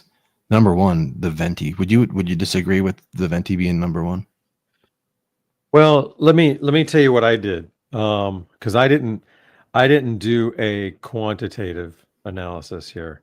Because I could, and it would take a lot. I know you put a ton of work into that, and so I didn't want to shortchange you there. What I did is I just went through and said, you know what, if I was picking for me, what would I do? You know what I mean? And with some things put in for certain reasons, but for me, I would not argue with anybody who put the Venti in the top spot.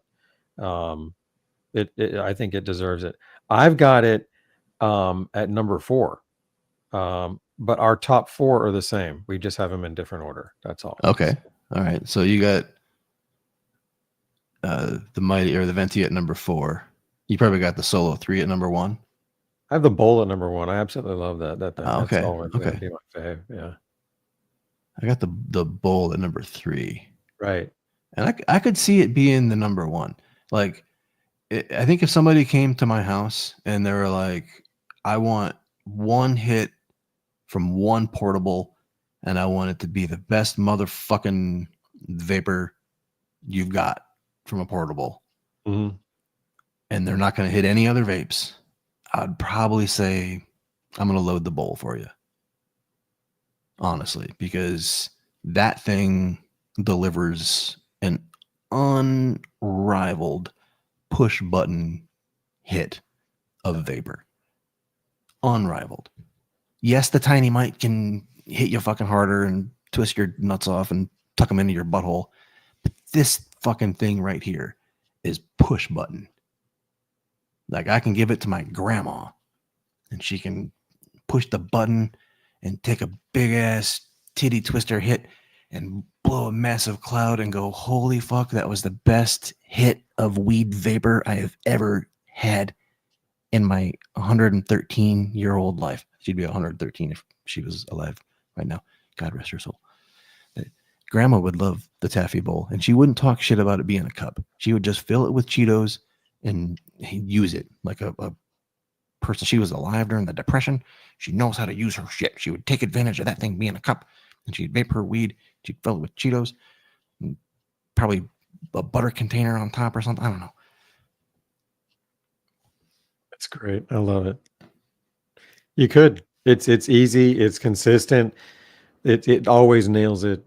And it's so excellent, dude. It's so excellent.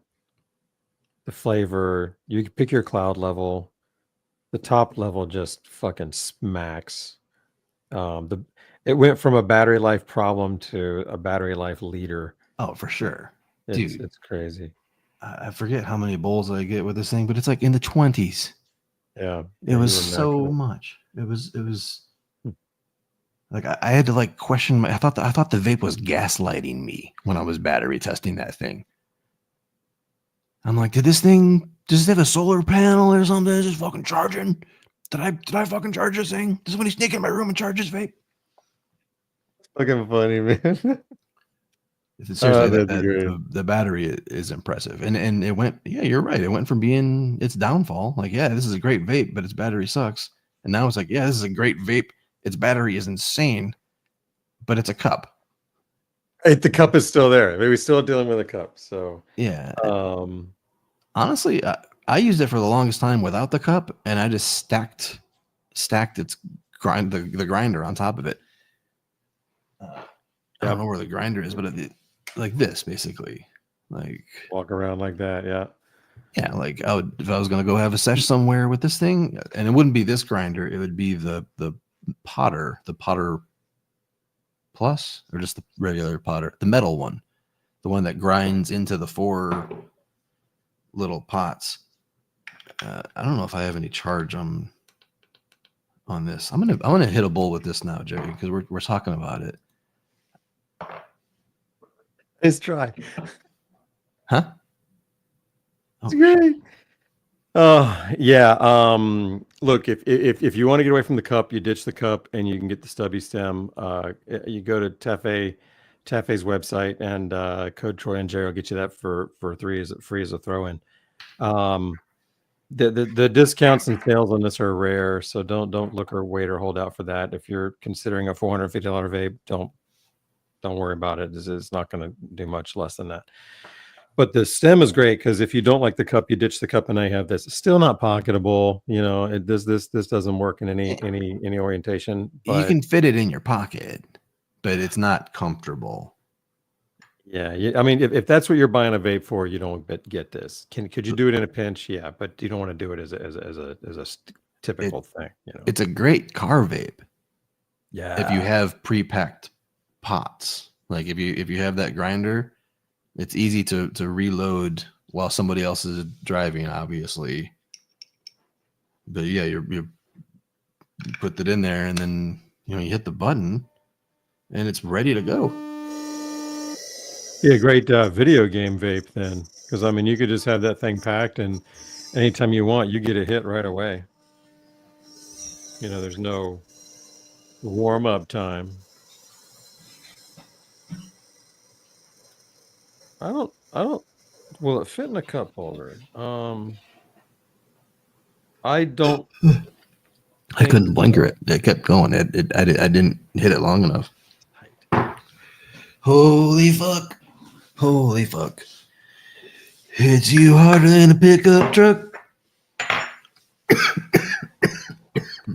That tasted so good. Were you on 5? Yeah. Of course you were. That's my Troy. I'm on 4. I'm going right in at 4. Oh, I'm still tasting it. It's on my lips. I taste it on my lips. That's why they call it lip smackers. That's why they call it. And that's why they call it lip smackers. Cause it gets you fucking high and you taste it on your titties. I mean your lips. It's lip smackers. So much mint in that. It's like I'm got mint gum. What?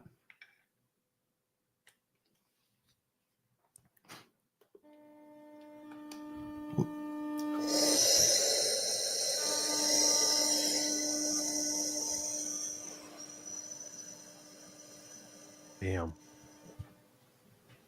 Yeah, it's That's that. got I killed it on the first hit. First hit killed it. She gone. that was my second hit on 4, and that was really good. Still plenty of taste. It changed a little bit, kind of licoriced up a little bit, but not too much. Still mentholy, minty. But nice clouds, but under control. Nowhere near roosty. Yeah, look at that. 2 hits and I'm right there. That's the top. I'm gonna go in for one more without a stir, just for the fuck of it. Yeah, it's a one hit killer for me with the hits that I take. I'm hitting it as hard as I can and long. I usually I can hit it hard enough or long enough to blink it out, but I don't know. I usually don't. I tell you, Troy, I've really taken to just shorter hits. You know, I'm starting to really like these half hits, about 5-6 seconds. Take in a half hit, then fill up with fresh air, and then I'm done. Not like in some kind of weird fucking breathing exercise way. Just just kind of a little bit of this, a little bit of that, and I really like it. I'm getting better flavor. Still getting plenty buzz. None of that roasty for me. I'm gonna go for 4 and see what happens. I agree with you. That's again back to the pinch hitter bowl from Vatvana, Coach Roy and Jerry. I'm not just pimping the thing here. I fucking love it because, like Jerry just said, not only do I get that sweet spot of vaporization with the grind, with the screwball and the ace, or any large diffuser, I can crush it in basically 2/3 of my lung. Like I'm not taking a full, because I don't have to. Like when I'm hitting this thing, I'm gonna hit it again, Jerry. I'm gonna have Go another for it, bowl bro. because we're demonstrating, right? We're demonstrating, man. For science. This show is all about the science. Yep. Science. And we'll get through the rankings. We'll probably fly through a lot of them, hit a few of them. You know what I mean? Yeah. So we're not gonna hit all this shit. Yeah. So if you watch This one we gotta hit. This one we gotta hit. the vapor stop. I'm gonna hit it with my full lung just to show, but the vapor stops at like 2/3.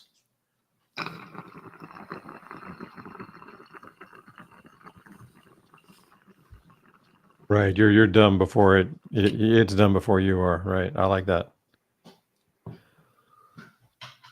Yeah, so I normally don't take my full lung on this bowl because I don't have to. Also, the taste is worse if I do. I wanted to see the top of that. I'll have to see the next one that you Oh, it was same, maybe a little darker, a little nastier. So anyhow, love this vape, bro. For years and years and years, ever since the Magic Flight and the original Solo and the IO Light and all that shit, we were looking for something that did what this does. On demand, instant, convection, tasty, doesn't waste, doesn't cook between hits that turn into sessions. And that's what we got. It's not the form factor we thought we'd get. I actually like the cup for me personally. I broke my cup because I kept throwing metal grinders in it and walking around with it like that. I use it as a container. Oh, maybe I need to ding it on build quality. Do I need to ding it on some?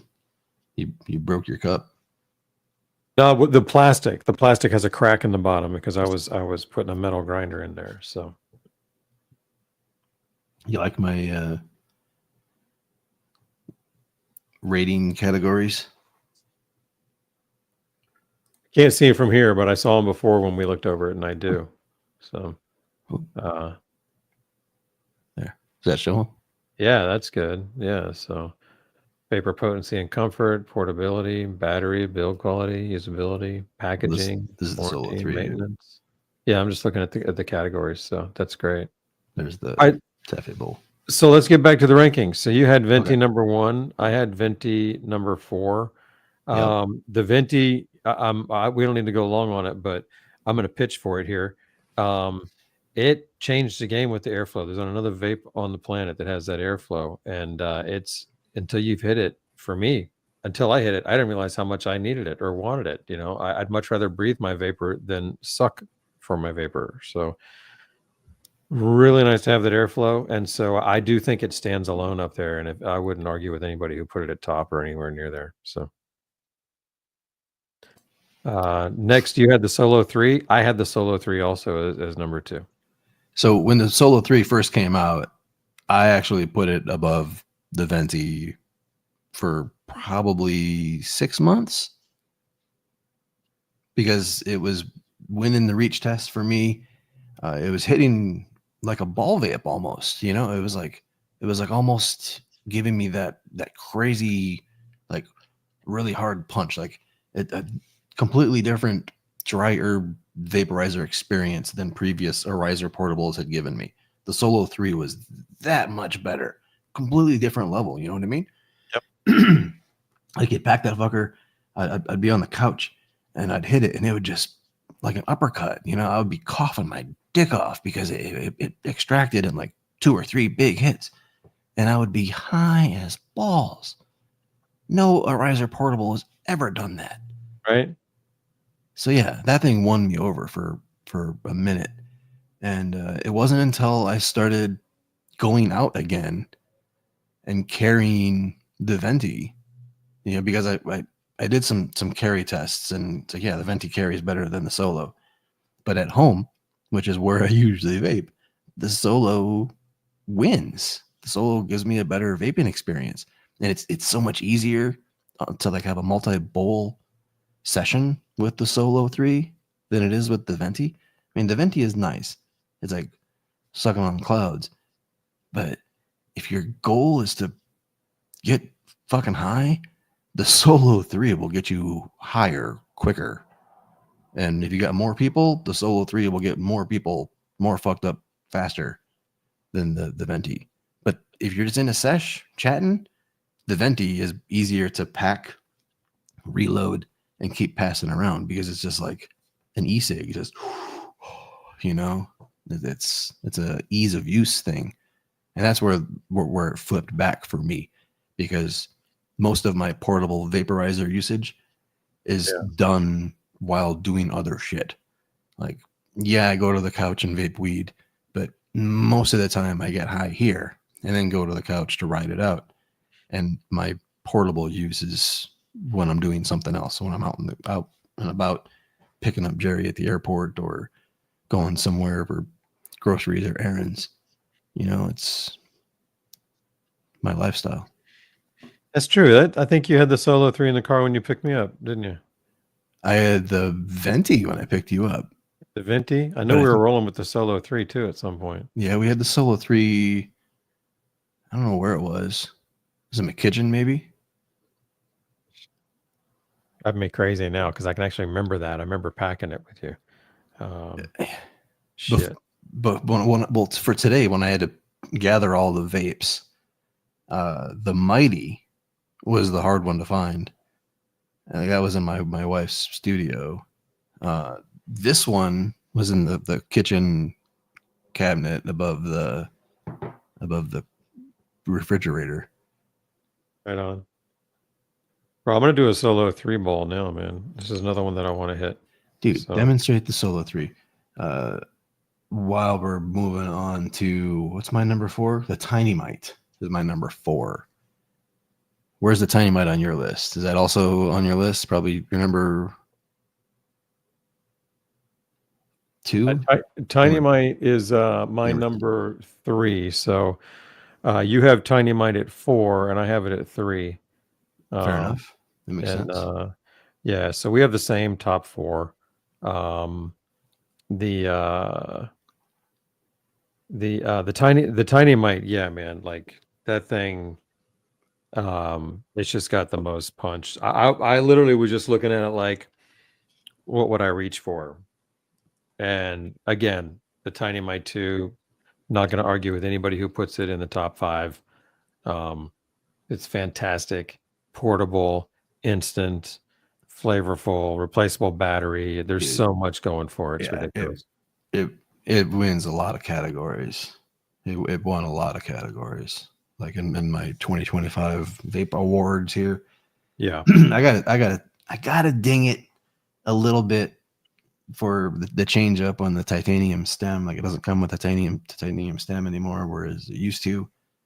That hurts me. That Right. that hurts my feels, because that was one of my favorite fucking things that it came with. And I heard from so many people how much they hated it, and I'm like, what? I don't know. Mine came with the titanium stem. I liked it and used it a lot. The Tiny Mite, you can adjust the depth of the stem, but when you do, you have to commit. If you make it if you make it deeper, you're going to commit to some maintenance or an uneven cook. And that one does it more so than the others on my list, which is why I tend to ding it. Like of all 4 of these top 4, the Bowl, the Solo 3, the Tiny Mite 2, or the Venti, the Tiny Mite 2 is the one I'm most likely to singe the top of my load compared to the others. So that's why I've got it at number 4, and why, or I mean at number 3, and why I typically will grab the Bowl or Solo 3 instead. I'm a session guy, so we're gonna go session. Okay, I went the chat. So you're in session mode. Yeah, this is going straight to 428. I'm gonna turn it down here. All right. So I'm gonna hold the thingy here. I want the chat to guess my number 5. What's my number 5 vape on my best portable page? Let's do 396 because those are good numbers. And I think I have to push it one more time. There it goes. So once the yellow climbs and you get a little beep, no haptic in this, it's ready to go, or it's at temp. You can do this anytime you want. You can hit it now if you want lots of flavor on the right up. No problem with that. My Bowl's in there already, so it's getting a little extra oomphy heat soak. And it's there. I must have turned off the beep, or maybe this thing tuned out the beep. That's probably what it is. But anyhow, I'm going to town. Interesting. So we're guessing you're number 5. Well, apparently I already showed it. So yeah. Okay. That, yeah. Let's go back. Right on.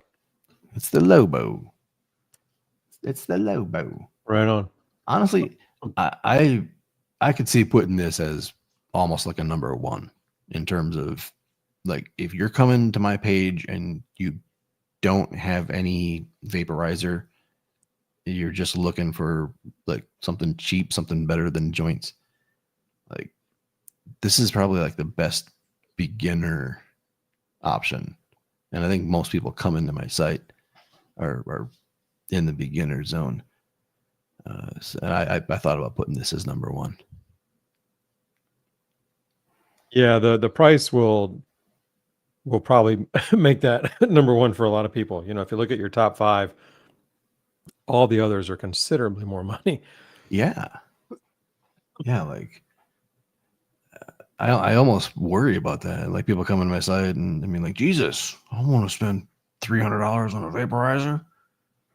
You know, that's why. Yeah. A lot of people want to spend $50. Like, anything more than $50 is like, fuck that. Rather buy weed and a Bic. Right. I'm with you. That's funny. That's funny.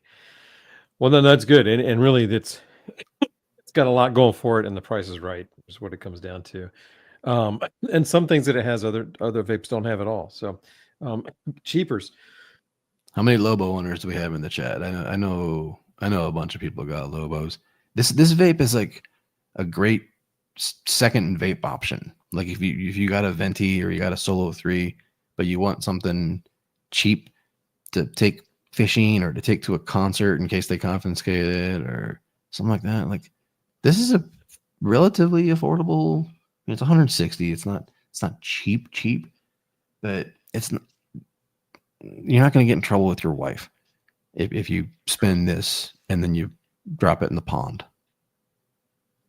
It's even $20 off right now because they just started their 420 sales. So it's one of his badass. own sales. So yeah, I was gonna mention that. Yeah, Planet of the Vapes just launched their 420 sale. They got a bunch of crazy deals: 25% up to 40%. $20 off the Lobo, $20 off the One, 25% off the Venti and the yeah. Crafty and the Mighty Plus and the Volcanoes. This is the best time of the year to buy those vapes if you're True cut that. out to buy stores and Bickle stuff. I struggle with this one because I have the Lobo at number 5 also, Oh, but really? then I also flip flop it, and out of respect, I put the Mighty Plus there. You know what I mean? Like, I have a hard time going. No, I'd rather not have the Mighty Plus. I want the Lobo. If it was just Yeah. they're both there. You know what I mean? I'm going. All right, I'm going to put the Mighty Plus there because I respect it, but I could see putting the Lobo there, and then the rest of my list would be Where's my Mighty? the rest of my list would be consistent because what I did, Troy, is if I put the Lobo at 5, I'm going to put Mighty / Crafty at 6 together because I shortened my list and grouped a couple things that I thought were like just whichever one. Yeah. So, and that's going to piss some people off, but I'm okay with it.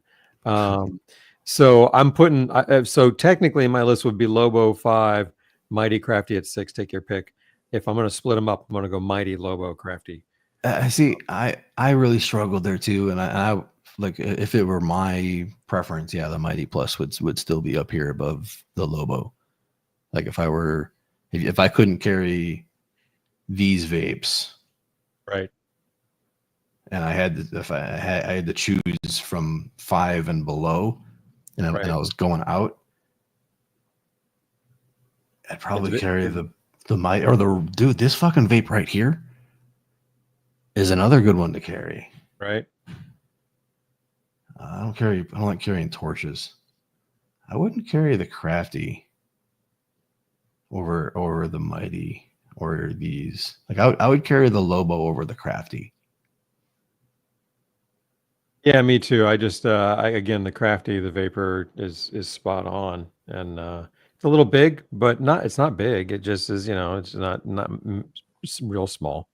Gosh, this session on this Solo 3 was great, bro. I had it set at 396 the whole way, and look at that, man. It is dark. Can you see that? Oh god, you roasted that shit, Jerry. I fucking roasted that shit. So anyhow, yeah. So then after that, like you go Lobo, and then right after the Lobo though, before the Mighty and all that, you went with. I won't say it, but I'll prompt you. The Angus Enhanced. There you go. Nice. One of the first. Technically, it's a portable ball vape. I wouldn't put it in the same league as the other big boy ball vapes, but uses balls. Has a great hit. It's fantastic. The flavor ride on that thing, because it doesn't start out super hardcore. You get a good light hit the first one, and it's not till midway through the second that it really starts to do something as far as like, oh, it's a ball vape. And the flavor that I get on this thing is phenomenal. The first couple of hits are as good as anything I'll get anywhere, and then after that, as it trails off, it still lasts longer than most. That for me, Troy, that was the most striking thing about this vaporizer was the flavor. I thought it was great, dude. It does. The first one had a little bit of the halogen bulb flavor. Like there's the like previous halogen bulb vapes. They have like a light bulb kind of a heat signature to them. There's a little flavor from the bulb. This one doesn't have that. Like I didn't pick that up in this one. But yeah, right on. Yeah, I agree with you. It takes a little bit to heat up. You can customize it so you can tweak your heating profiles, make it true. A little more aggressive. I haven't really fucked with mine like that. But I did. You have to get the cable doesn't come with it, But yeah, it's basically a USB data cable, I think, a USB-C data cable, but or it might be a special one, I don't know. But I got it from them, and it's not smooth. Like it's not anywhere near like the Dr. Dabber Switch app experience. This thing here, there's a couple hiccups, and you have to do some things, but once you get in there, you can set the 5 temps to anything you want, and that's pretty cool. Yeah. and It's a good vape. With even a higher. good hit. Like you can go higher than the 5th temp. You can kind of put it up a little more if you want. I struggle putting this above the Mighty Plus, like, Right. because like a lot of vapes. So the Mighty Plus was like number one for a long time, and I remember like every vape that would come out, it would be like the potential Mighty killer. Like everything was like trying to knock the Mighty down from its pedestal, you know. Yep. So yeah, I really thought long and hard about this, but yeah, I think it is. In terms of like the hip flask shape, this thing is great on bongs. It's great around the house. Great around the house portable. It doesn't have fiberglass in the air path. Like, goddamn, chicken littles. The fiberglass was removed versions ago. It's been updated, and it's being updated. It's being continually improved. Has an isolated air path as well. True. And if you're interested in this, again, another one that I believe is at discount at Planet of the Vapes on their sale. It doesn't come with This one is? batteries. Yeah, it doesn't come with batteries, so make sure you get batteries with it. And there's pairs because they're removable batteries. And I'll say this for the for the kit there. We tweaked the kit a little bit because there were a couple pieces I didn't think were necessary, and a couple that I thought would be better to have that weren't there. And then the short little glass stem with the balls and the ends is already assembled in the Planet of the Vapes kit. I thought it was silly to out of the gate ask your people to put stuff together. So anyhow, we tweaked the kit a little bit. The vape's exactly the same, but we tweaked the kit some there too. So That's cool. yeah, that was fun. It was kind of because when you know how it is when you got that thing, you're like, holy shit, everything, the whole kitchen sink. He put everything in there, man. It was complete. Wait, Except batteries. Can you rewind? You don't have to make the sound effects, but if you can make the rewind sound effects, I would love you for it. But can you rewind? You said the Planet of the Vapes tweaked the kit a little bit. Yeah. So if there's a picture of the contents, I don't know. There should be. That's showing that. No, not yet. Why not? There should be some more pictures in that. Down there, that's Here's what's in what's it. in the box. It has a bunch of stuff. So manual, USB, brush, O-rings, filters, screens, one glass dosing capsule, one carry case, side bubbler, water pipe adapter, funnel. Okay, so it comes with, it still comes with 2 stems and the water pipe adapter and the side bubbler. It comes with all the good stuff, but we ditched the medium and long glass tubes that I've never used. The short one was good enough once you put the balls in it. And then we had them, it's assembled in there already. Whereas in the kit before, you were delivered 3 glass tubes, a tube of balls to put together and 2 ends, and it was, it didn't come assembled. And then the dosing capsule, I think, is another addition there. And then but we kept the sidecar and the water pipe adapter, even the funnel. The funnel doesn't fit in the case very well, but it's good to have. So I like that. And then make sure if you get it though, go up to the top. There's supposed to be a little link to something for batteries.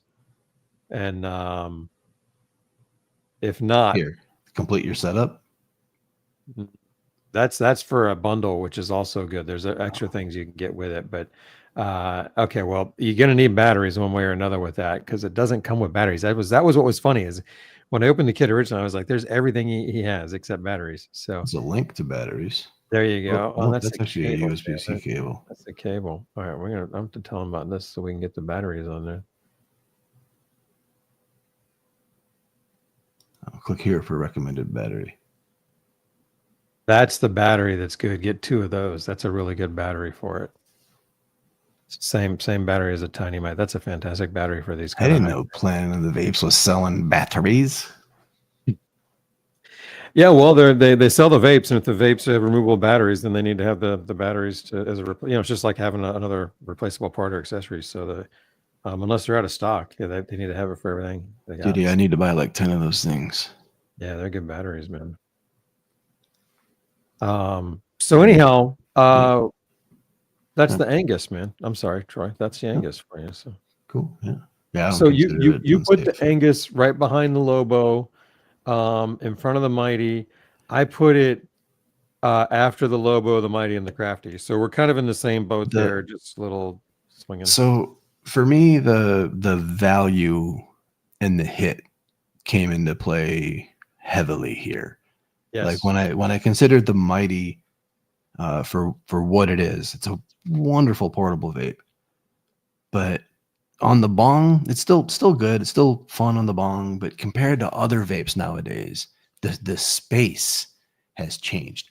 The Angus, a lot better on the bong than the Mighty. Like a lot. Yeah. Mm-hmm. A lot. To the point where like I wouldn't use the Mighty on the bong anymore. Like compared to all, like the Tiny Mite, the Lobo, the Angus, all whoop the fucking ass of the Mighty when it comes to bong usage. Agreed. Hardcore. So yeah, so that's why I had to the Mighty had to get pushed down. Plus the price. Like, yeah, the Mighty's cheaper now when you buy the Mighty. How much is the Mighty now when it's like on sale in the 420 sale? It's $299. That's a great price for the Mighty, but within like the $150 to $300 range, there's other vapes that play well. You said it's $299. Yeah, $299 on sale. That's the same price as the Tiny Mite 2 on sale right now at $420. So, dude, if the Tiny Mite 2 is $300, yeah, there's no way to buy. I wouldn't buy the Mighty Plus unless you just want that mindless vapor experience for daytime vaping. Yeah. But I have a hard time buying the Mighty Plus after hitting the Venti. Look at that. Planet of the Vapes has ball vapes now. Yeah. The Venti for $336. The $36 more. Yeah. Right? Am I 37? Yeah. Is that right? Yeah, exactly. Look, I'm with you. I have the Mighty and the Crafty here out of respect and quality, but not out of use. I haven't picked either one of them up since I got my Venti. I just, so in this case, I was just keeping them up there out of what I think they're quality vapes. But for me, they've been replaced. I could have, but I did not think that I didn't think that those were like worth being in the same slot as the Venti. So like I wasn't going to put them above the Lobo, and in your case, that if we were going to put them all together, that would have put above everything, and that didn't make sense. So I'm with you, man. I might even drop them down a little bit, but that's where we ended up with the Angus, and then after that, you brought in the Rogue 2. So let's talk about that a little bit if you want. I think you've got one right there. Wow, that's a good deal on the Venti. Right, 336. I know, it's like, what? How's anyone going to buy a Mighty Plus right now? Okay, the Rogue 2. Yeah, again, this is another like budget class high performance vape. It performs similar to the Lobo. It doesn't have the removable battery, but it fits the same glass stems. No removable battery, but similar vapor. The body is like, what's it called? Unibody, Jerry, where it's like one solid piece of metal that's like shaped to hold all the electronic guts, and like the vapor electronics are inserted into the metal case. Feels solid as a rock, bro. It's great. Dude, if you put that thing in a sock and swung it around and hit somebody, they would die. Like you would fucking murder somebody. This thing would be a murder weapon. It would be considered a weapon, easily a weapon. Like they wouldn't be like, oh, it was an accident. They'd be like, dude, you can't swing that around like that. Like that's it's hard. It is a solid piece of metal. Pretty similar vapor. The Lobo has a little bit more spine to it than the Rogue 2, but pretty similar. You know, I think in a blind taste test, it would take an expert to identify, and I don't know if they would be able to identify based on the vapor signature or the performance. You know what I mean? But Yeah, I may be the only person who I thinks. know, that's what I'm saying. Like, it might be like Jerry, maybe me. You know, that's why I added in the disclaimer. I'm like, I might be able to tell the difference once I've hit them both, and I'm like, oh yeah, this one has this signature, this one has this signature. But in terms of like which one's extracting more or less, that's a tough call. It's a tough call. Solid vape, man. I had it further down because at this point I started to do something different. I've got the V3 Pro up here next, because this is when I started to go, okay, at this point I'm not reaching for much of this. If it's electronic, I'm not reaching for any of these usually. So I'm going to rank what I think are good quality vapes or great values or something. And the V3 Pro at $119, and on sale right now it's $89. It's $20 less, which would put it at $89. It's $89 on sale. But this vape at $109 even. If you take a long hit, where's my V3 Pro? Yours is it was at like number 12 or something at one point, and then when I did my dry run of the video, I'm like, no. Yours is at the end, like down there, like after that. Like, keep going. You got down like the 20 right there. Scroll up. No, there it is. Yeah, there it is. You got 3 above that though. So yeah, so it's down there at like 25. And I bumped it up because like I said, those long hits are incredibly rewarding. If you put this on a bubbler and take a 7-second or longer hit, you're gonna go, what the fuck? You can crush a bowl in one long hit on this thing. If you're into shorter sips or even 3 seconds and under, it's not as great a value. You're gonna miss out on what's special about it. So it's removable battery, all the fucking features, mates with the POTV glass ecosystem, has that that was in that picture right there, has that fucking cigar shape that I don't like.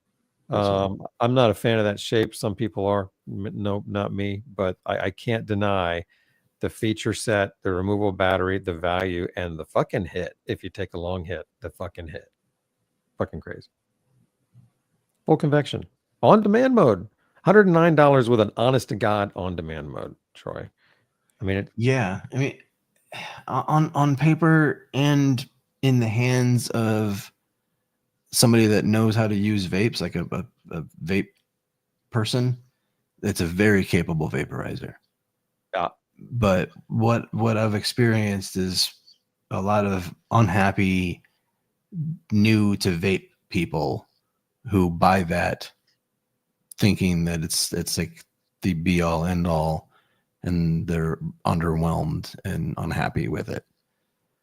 And honestly, it's not a vape you can pick up and use immediately. It's when it's a vape you have to like watch somebody and we go, oh, okay, pack it this way, hit it this way, you know? Yeah, it's a little more sensitive to that. I would agree. There's so many influencers out there that are using like heat burn devices and yeah, I don't know, man. It's just there's a steep incline of learnability. Like, they have to learn how to use some of these vapes to get a good experience, and I try to factor that in. So like these vapes up here, it's maybe the Solo 3, you can walk your way into some bad experiences if you don't pack it right. But a lot of these vapes are a little harder to fuck up.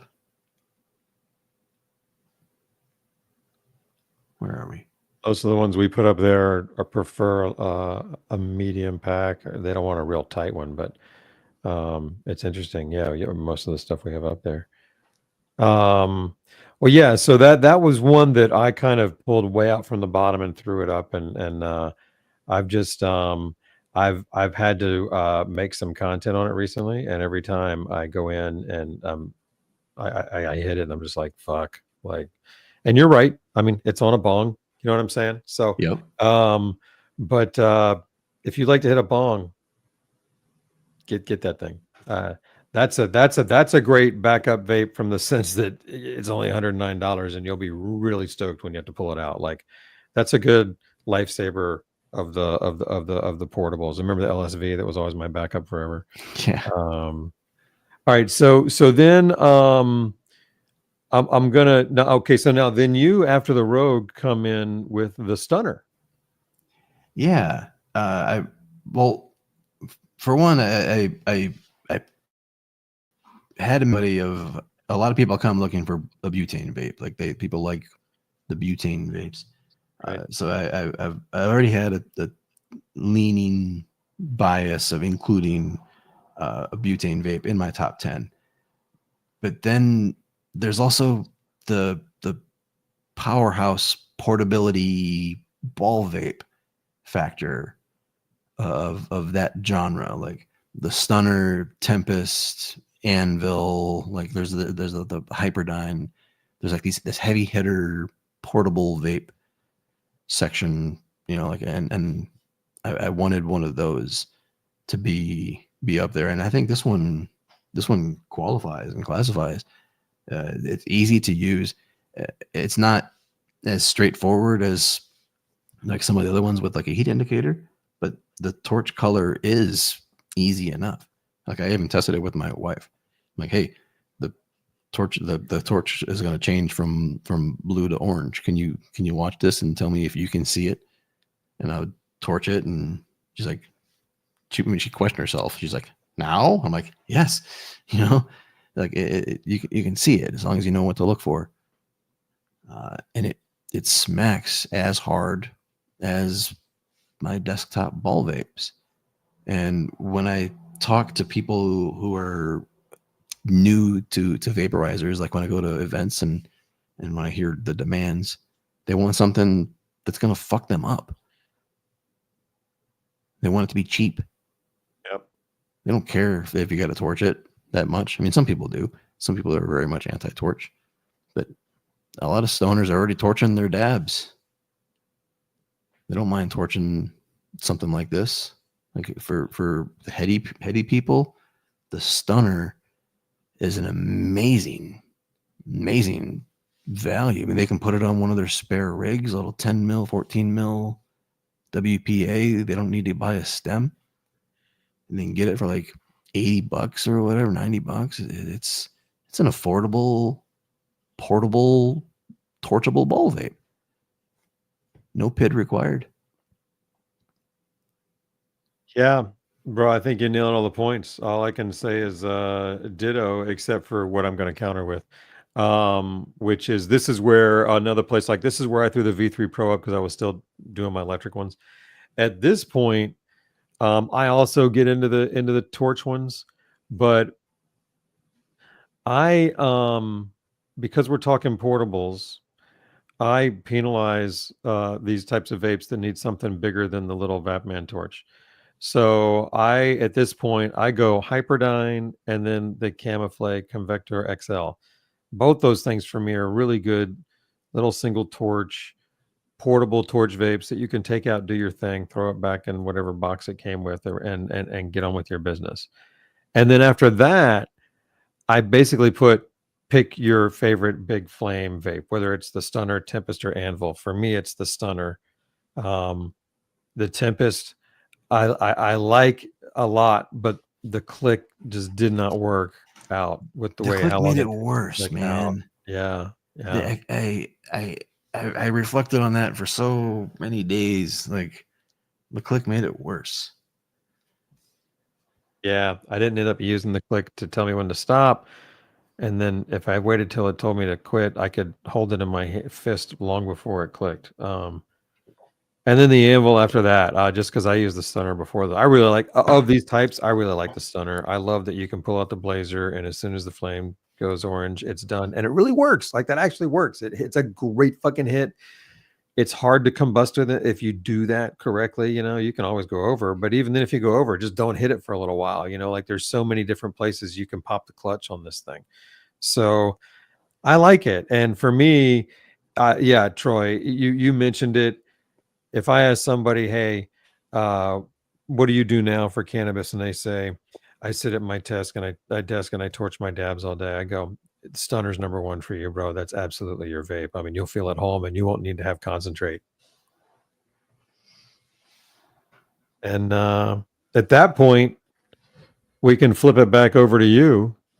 And the Crafty Plus is where you slot it in after the Stunner, I believe. Yeah, and this was a matter of my spreadsheet, which I guess I can. Let me bring this up here. Oh, my keyboard died, Jerry. What do you need me to do? Can I do anything, or is he gonna? Oh no, I found it. Here we go. All right, so boom. Is this share? All right, so I made a spreadsheet to score all these vaporizers and actually all products now, weed grinders, ball vapes as well. So this is finally how the Crafty came in. So like I basically went and scored it across all these different categories, and then I did my ranking first initially, and then I did all these, and then I calculated the average across from all the columns to compare to what I chose as my ranking, as my own way of like kind of measuring what my bias is, like calculated score versus preference score, I guess. And that was interesting to see how some of these vapes go up. Like my venti ranking is higher than its actual scored ranking, and then other vapes are the opposite, where like Solo 2 scores higher than I rank it. Solo 2 Max, same thing. The Tempest, big one, 9.4. Wow. I scored it as a 9.1. Again, well, because it performs like the fucking ball vape. It has like these massive scores and potency and comfort. Yeah, which is what they were trying to do. Good job. Then fucks off in the usability, and then the click thing for me, that's where that adjustment comes in. Yeah, bro. If I just say right now, this is where the work is, and this is where things it is revealing. I've done this before in some other things, but you did the quantitative work, and I didn't get into it. But were I to do it, the bowl as my number one would probably be somewhere around number 5 because of its form factor and how people just can't get past it. You know what I mean? So I didn't ding it for that because I'm like, I want that vape. So yeah. That's where what I'm giving you guys tonight is different. What Troy his rankings are based on some quantitative. I did the math. I went after it and was surprised myself in some of the results, where I came in and started with his rankings and went, I like this one better. I'm going to put it up there. Yeah. Well, I'm going to take a bowl here. Okay, cool. Let's do a bowl, and then I want you to take your list. Honestly, as far as you want to go, because then I want to go to number 20. But here's the thing: from 10 to 20, it's kind of in that crapshoot zone where like I could go into that spreadsheet and I'm like, okay, now it's really about the user. Like who is this for? Right. Like there's too many, because if you look at it from one way, this vape is better. If you look at it from a different way, this vape is better. Perspectives, love it. So yeah, scoring the vapes, and then my big conflict here is the ranking scale goes from 1 to 10, but my highest score is 9.6 and my lowest score is 8.5. I feel like there's not enough dynamic range in my score range is too small. But if I make anything lower, it's almost like an insult of score. You know what I mean?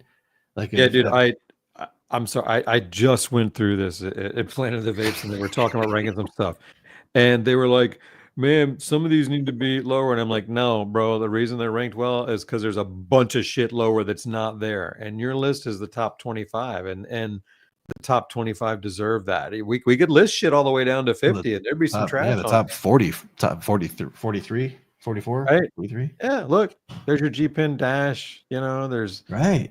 there's all kinds of stuff that you'll never see us mess with. You know, Da Vinci Yeah, Micro. I put a lot of stuff. I mean, the public list, my public page goes all the way down.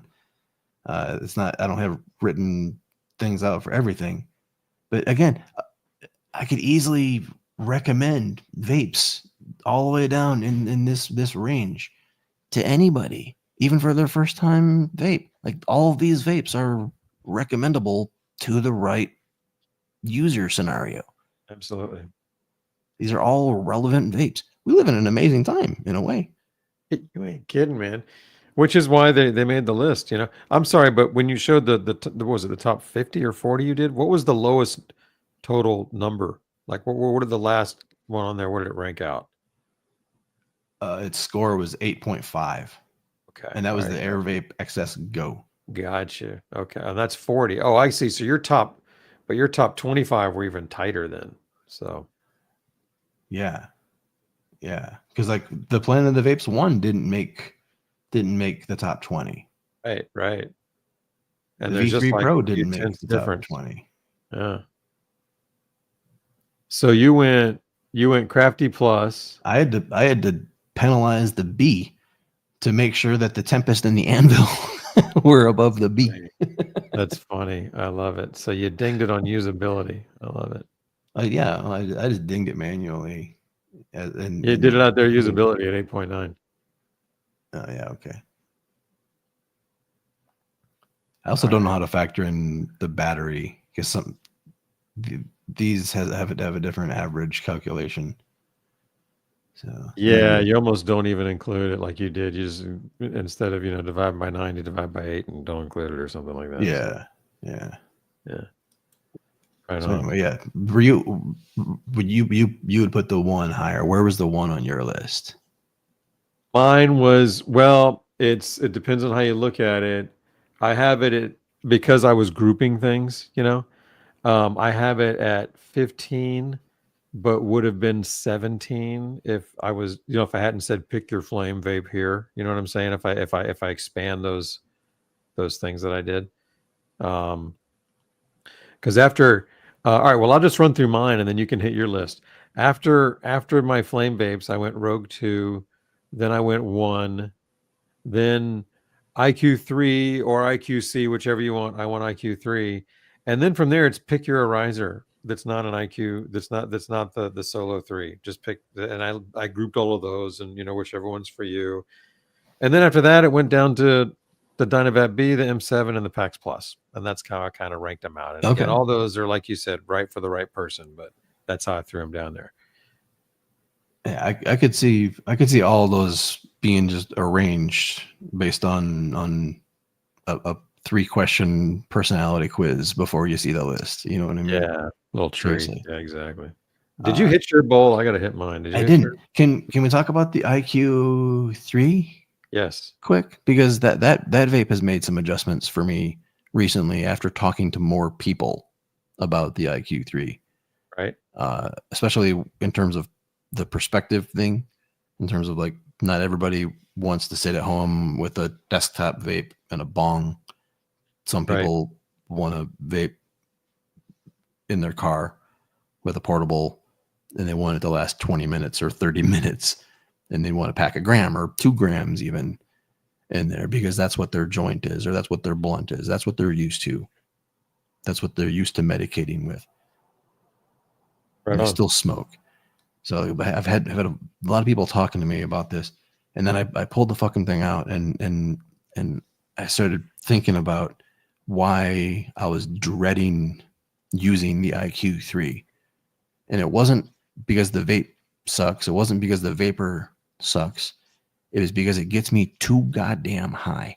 Every time I pull out the IQ3 and use it, I get so stoned that I can't do my normal thing. I can't work. I can't play video games. I'm basically going to go sleep because I'm that stony from it. And then it made me realize, I'm like, that's a heavy hitter. Yeah. Like, Good point. Like I'm putting it in a category where it's like, yeah, it's too much conduction for me. It's too big of a bowl for me. But a lot of people, that's exactly what they want. Like if they're going to roll a 1 gram joint, packing 0.7 into a IQ3 and sucking on that for 15 minutes is better than smoking a joint. Totally get you, man. Totally. That's a good point. I like that, especially with that one there. Yeah. So, yeah, look at that. Good looking vape. I went back and I rescored it. I reanalyzed it with its bigger battery, portability, its vapor, its potency, its technology. Pretty damn cool. It's still not a vape that I'm going to use very often, but it's a portable heavy hitter. It's a conduction heavy hitter. And I moved it up to number 12 on my list after rescoring it I rescored it manually, and it still has the higher average than how I scored it. That's great. I love it. Packaging. Da Vinci kills it with that packaging. I think they have the highest packaging score on the whole. I was going to say, does anybody do it better? You know what I mean? I can't think of them off the top of my head. Their shit's great. Yeah. It's hard to throw away their packaging, man. Like I usually have it for a while. Like it's like a little cabinet for your, it's like a little chest of drawers for your vape. It's cool. Chest of drawers. Can we hit this thing, man? I want to get on. Yeah, bro. You got I'll anything to say about the second half? You read your second half of the list. Yeah, no, at that point I started grouping things, Can you tell me how you grouped them? Well, I went through all of them. I had the first 10 or 11, and then I got into the heavy torch vapes, then the last of the non-conduction good vapes, like the Rogue 2 and the 1. Then I go into conduction, the IQs, the Arisers, the Dynavaps, and the Pax Plus. So you can tell I'm not much of a conduction fan for myself. Those vapes are great, and if you're into conduction, they would be at the top of your list instead of near the bottom of mine. And they're not at the bottom of my list; they're just at the bottom of my top 15, 20 list. Yeah, see, that's why I broke my page out. I was wondering if you didn't see me hitting my bowl. I thought I could maybe sneak that in and just load another one and then vape my second one with you. Saw you first time.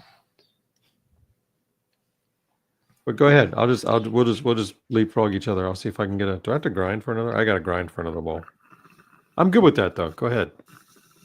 See, I'm still deep bowling, so technically you're in my session.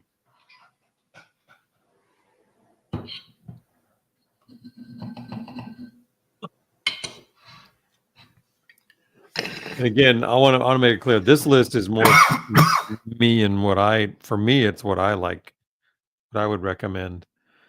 But typically, I would sit down and talk to you for just a couple questions, and we'd cut through most of this and start getting into top 5 or 15 to 20, whatever. Dude, you've got the moves, bro. Look at that.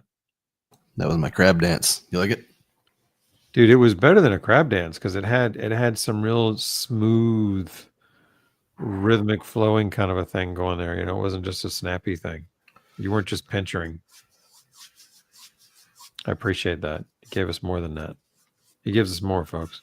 Oh, I think it started with some one hand clapping, like a. Maybe it didn't. I don't know.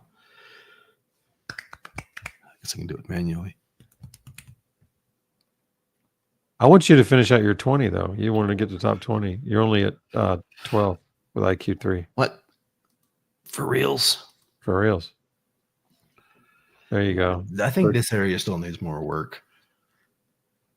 Like, I like your grouping idea. Like, I struggle choosing between these. Like, really? Like, they're too much of the same vaporizer. I know. That's why I grouped them. I'm like, if this is your style, then great. We'll get into the finer points. But for a top 20 or something, I'll just group them. And you know, people can argue with me about how I grouped them too, because I didn't just group manufacturers. I put you know, styles in together. So Yeah. Yeah. And then it gets messy with multiple Dynavaps. Like, how do they rank against each other? Like, I don't know, man. Like, if you're on this page and you're choosing vaporizers and you decide, yeah, I'm gonna get a Dynavap, this isn't the page for you to right, choose which Dynavap to get. Like, you need to go somewhere else. Like, right. figure that out. I have pages for that as well, but this isn't the page to be choosing your Dynavap. Dude, do you have that as a category up top too? Do you have like I have the real quick Dynavap boil down? I have this, but man, the Dynavap space moves so fast that this page is like out of date. Already, there's the Vong. Oops. Yeah, the Omni. Yeah. Oops. Yeah, Yeah, all that. so- Yeah, shit. It's like Fuck all that. redo this page every 9 months or 6 but- months or Go back. The page we were on, up at the top, we have all the categories. Do you have a VapCap category there? I mean, a Dynavap category? I negative. thought you might have. No? Oh, I thought maybe you did. Okay. Well, you're right. I mean, once you get into a Dynavap, you know, it's like, you know, outside of like guiding somebody to a Hyperdyne before any of the others, then the others are all going to be lumped together. But you know, he's right. The others aren't that many anymore. It's the B and the M7. You know, what else do they do, man? That they're really thinning out there, making it easier for you. For a while, there were people that the average customer was confused. So this is kind of nice to have a real defined catalog from Dynavap.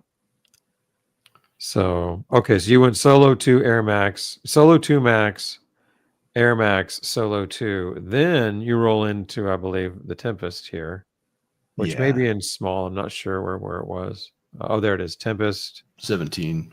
M7, and Anvil. Why? I mean, are those like so close that it didn't even matter, or was there like a reason to rank them one more than the other? Honestly, they just didn't. They all panned out at 9.1, and I didn't really hash them out. This is where I kind of struggle. I'm like, are they all really 9.1s? Like, I think the Anvil is higher. Like, the Anvil is a fucking heavy hitter. It's refined.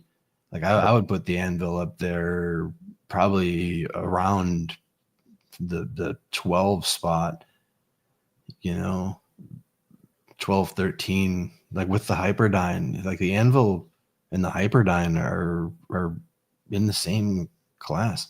I think the Anvil's a heavier hitter. The Dynavap is a little more agile, but the Anvil is a fucking knockout of a vaporizer. The Tornado, I don't even have the Tornado, but that would be up here, I'm sure.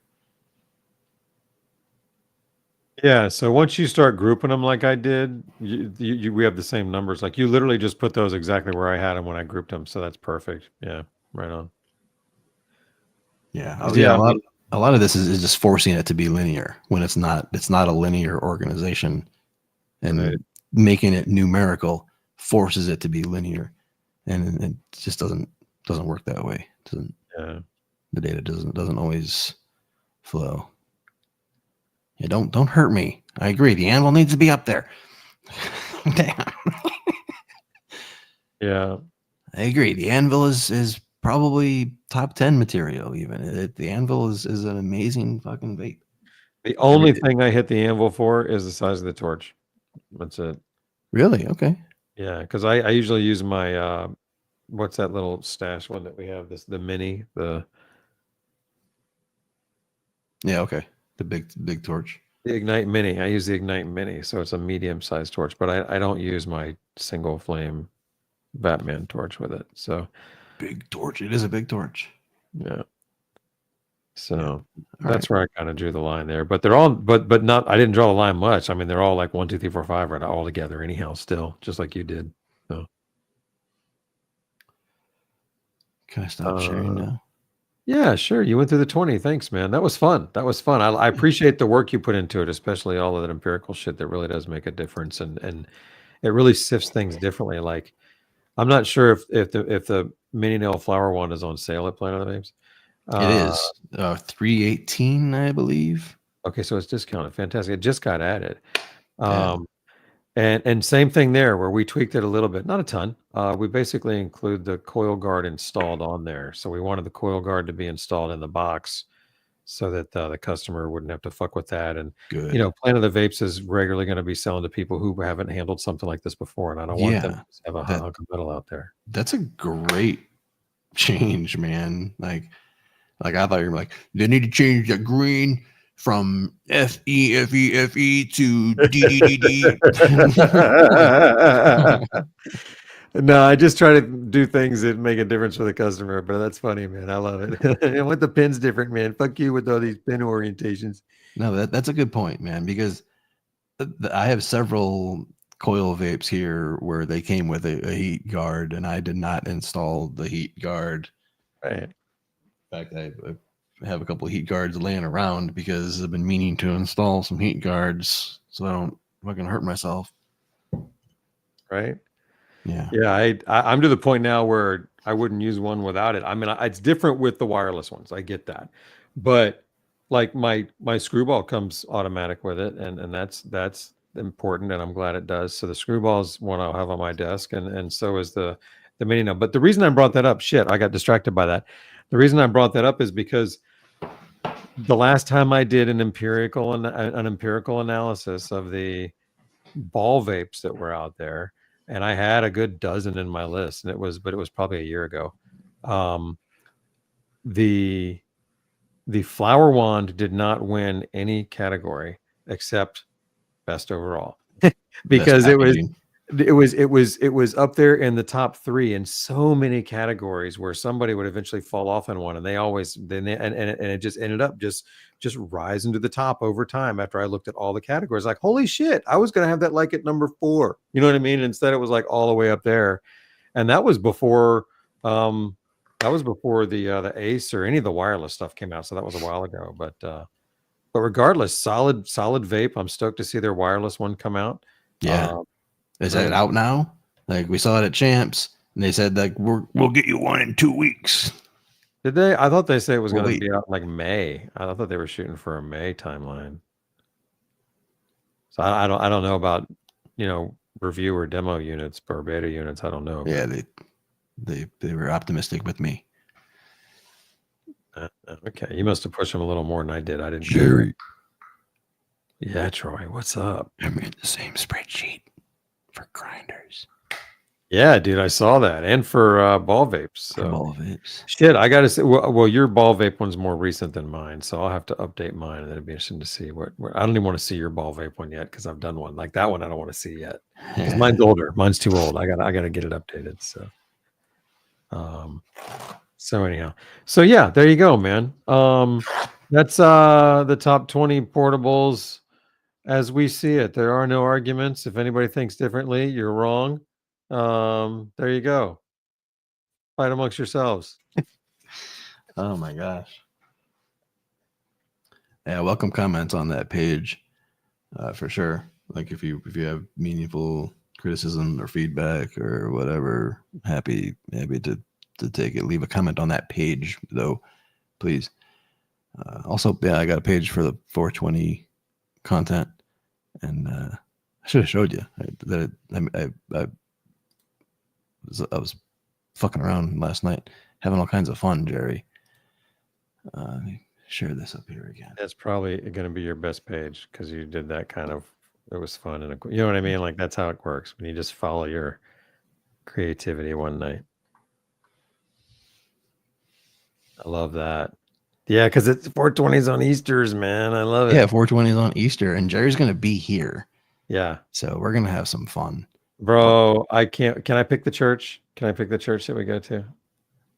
Vape church? No, sure. Let's go to church. Let's get fucked up and go to church. Man. What? Are you fucking serious? It's Easter's, man. Everybody looking their best. I'm going to show up in my Troy and Jerry shirt, reeking of vapor. Oh, no, man. It's Jesus here, man. Let's hang out. No, we're not doing this. Come on, man. There's always really good free food afterwards, man. Just go. Listen, it's some free food, man. It's good food. We're not doing this. We're not doing this. We'll go hunt Easter eggs with the little kids, but we are not going to church. I I will burst into flames. I cannot go to church.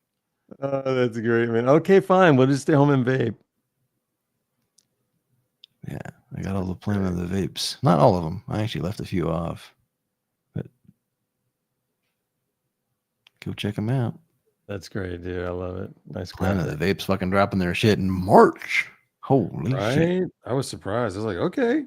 I streamed on Thursday we gave away one of the flower ones too. That was yesterday. Yesterday we did that. Yeah, I saw you streaming. I was meaning to pop in, but my sleep schedule has been reversed lately. Like completely. Like I was up all night, several nights this week. That did it. Yeah. You were up to like, what'd you say? Like 6 or 7 your time? I went to bed at 7:30. And then my wife woke me up at 11. At your time? 7:30? Yeah. Bro, I've already been up for a couple hours by then. I That's know. crazy. I know. You responded to my Discord messages that I saw. I'm like, It's hilarious, man. You were still awake, motherfucker. Jesus. it was still session. So yeah, so yours is reversed, man. That's not easy to get back. You know, I what know. mean? I got it. Well, right now I'm in the 2-nap time zone, where I basically sleep in the morning for a couple hours and then sleep in the evening for a couple hours for like a little catch up, little 3-hour nap, little 3 or 4 hour nap. I love it. Yeah. That'll get you there. I'll fix it. Probably Sunday or Monday or maybe this weekend. I don't know. Tonight, Friday nights are usually a good sleep night for me. Like I usually sleep because like the Troy and Jerry show is like my social energy. So like after this, I'll be like kind of drained. I'll be kind of tired. I'll go watch TV and crash, and then I'll wake back up at like 11 o'clock my time. And I'll go to my computer, and all my friends will be sleeping. Everyone on the internet will be sleeping, and then I'll stay up all night playing video games, or working, or fucking with Chat GPT, which I recently started to pay for. Right on. Yeah. There you go. That'll get you more efficient. All right. Well, I'm still thinking I got to pick out the church for us, and we'll have a fun one, man. We'll get one of those. There's a Church of Satan here in LA. Oh man, but I would want to do a little research and pick one of the really evangelical ones that would just not know what to do with us. Like I want the ones that don't jerk off for Jesus. You know what I mean? I want those guys. And to just walk in and I want to vape in front of those guys and talk to them about Jesus and weed and shit like that and see if we that'd be so fun. I don't think they'd know what to do with that kind of subject, man. I don't. Be like, bro, I'm gonna be real hungry by the time the service is over. Where's the food? I'm having a hard time envisioning this content in a non-trolly antagonistic way.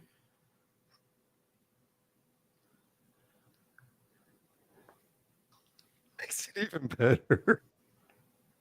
Oh, I really want to do it.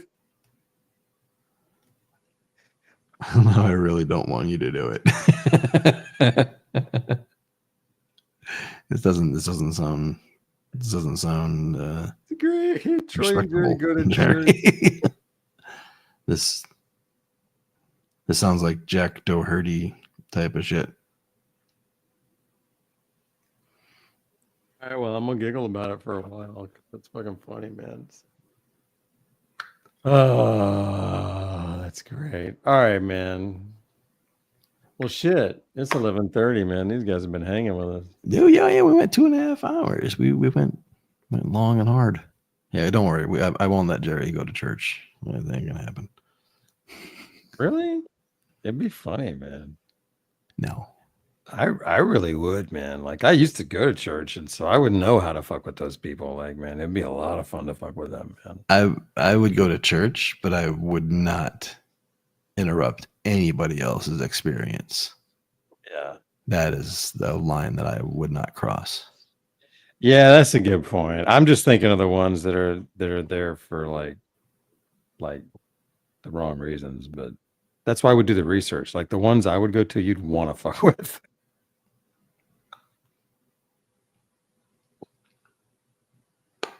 Shit. Anyhow, We actually should. I can take Jerry to a Buddhist temple. That'd be great because I would enjoy that. There's one here that's like no shoes. What the fuck? Ooh, really? No shoes? Right the fuck on, man. Yeah, like no shoes, no pictures. I like that. That's probably fucking moving. Have you been to that or you just know it's there? I've driven by it a bunch of times. I remember Uh-huh. driving by it like 10, 15 years ago when they were first like working on it and stuff. I mean, like, what the fuck is that? Damn, that's what I'm talking about. Yeah, we'll go there. We'll when you're here. That's one of the spots on my list. All right. And there's two things over there. There's also an Egyptian building. Ooh, far fucking out, man.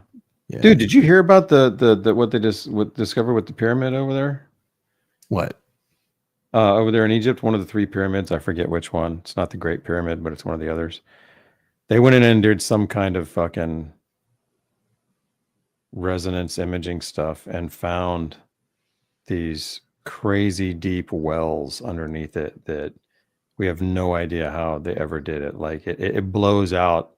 Like if you ever thought that shit was just all blocks put in place by people moving around with that, then not anymore. Like they found shit that we don't know how to do. Like they're like, what?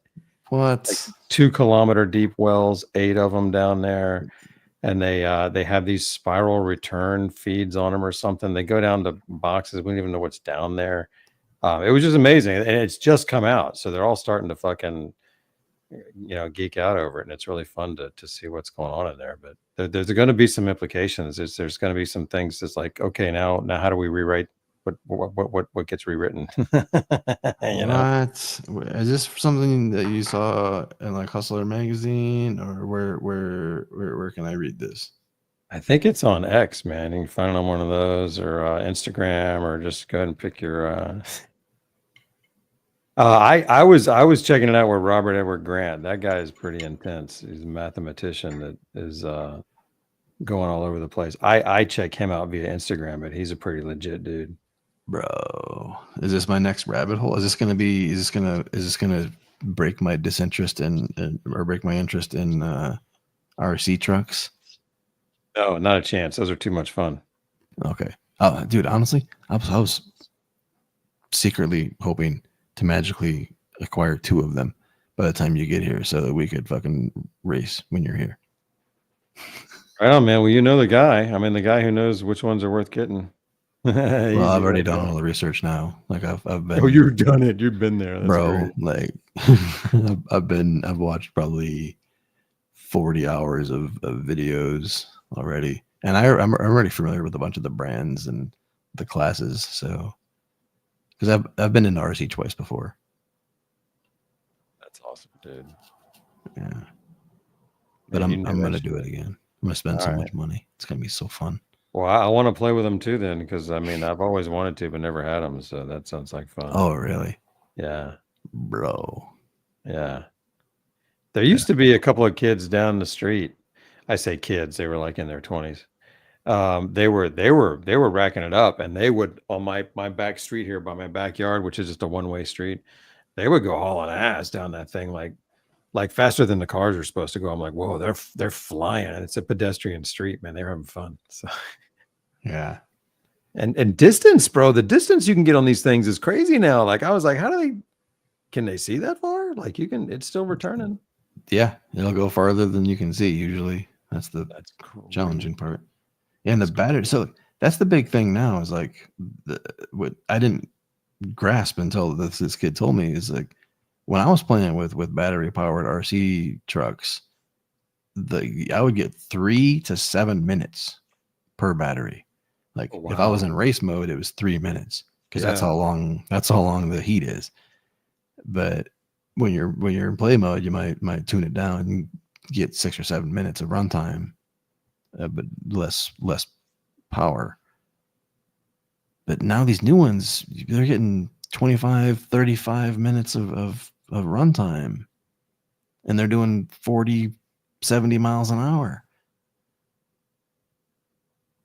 That's insane, bro. That's insane. I can't imagine the disaster. I mean, all you got to do is just run into something wrong, and you got a repair bill, man. Yeah, these cars nowadays they can run so long that they have to run a fan on the motor and on the electronic speed control.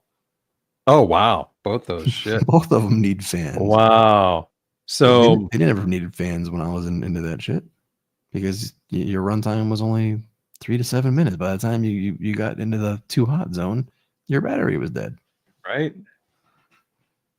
Man, I want to watch that kid's video again, man. That was a good video. The 20 versus 400. That was a good video, man. All right, man. Well, we calling it. We calling it tonight.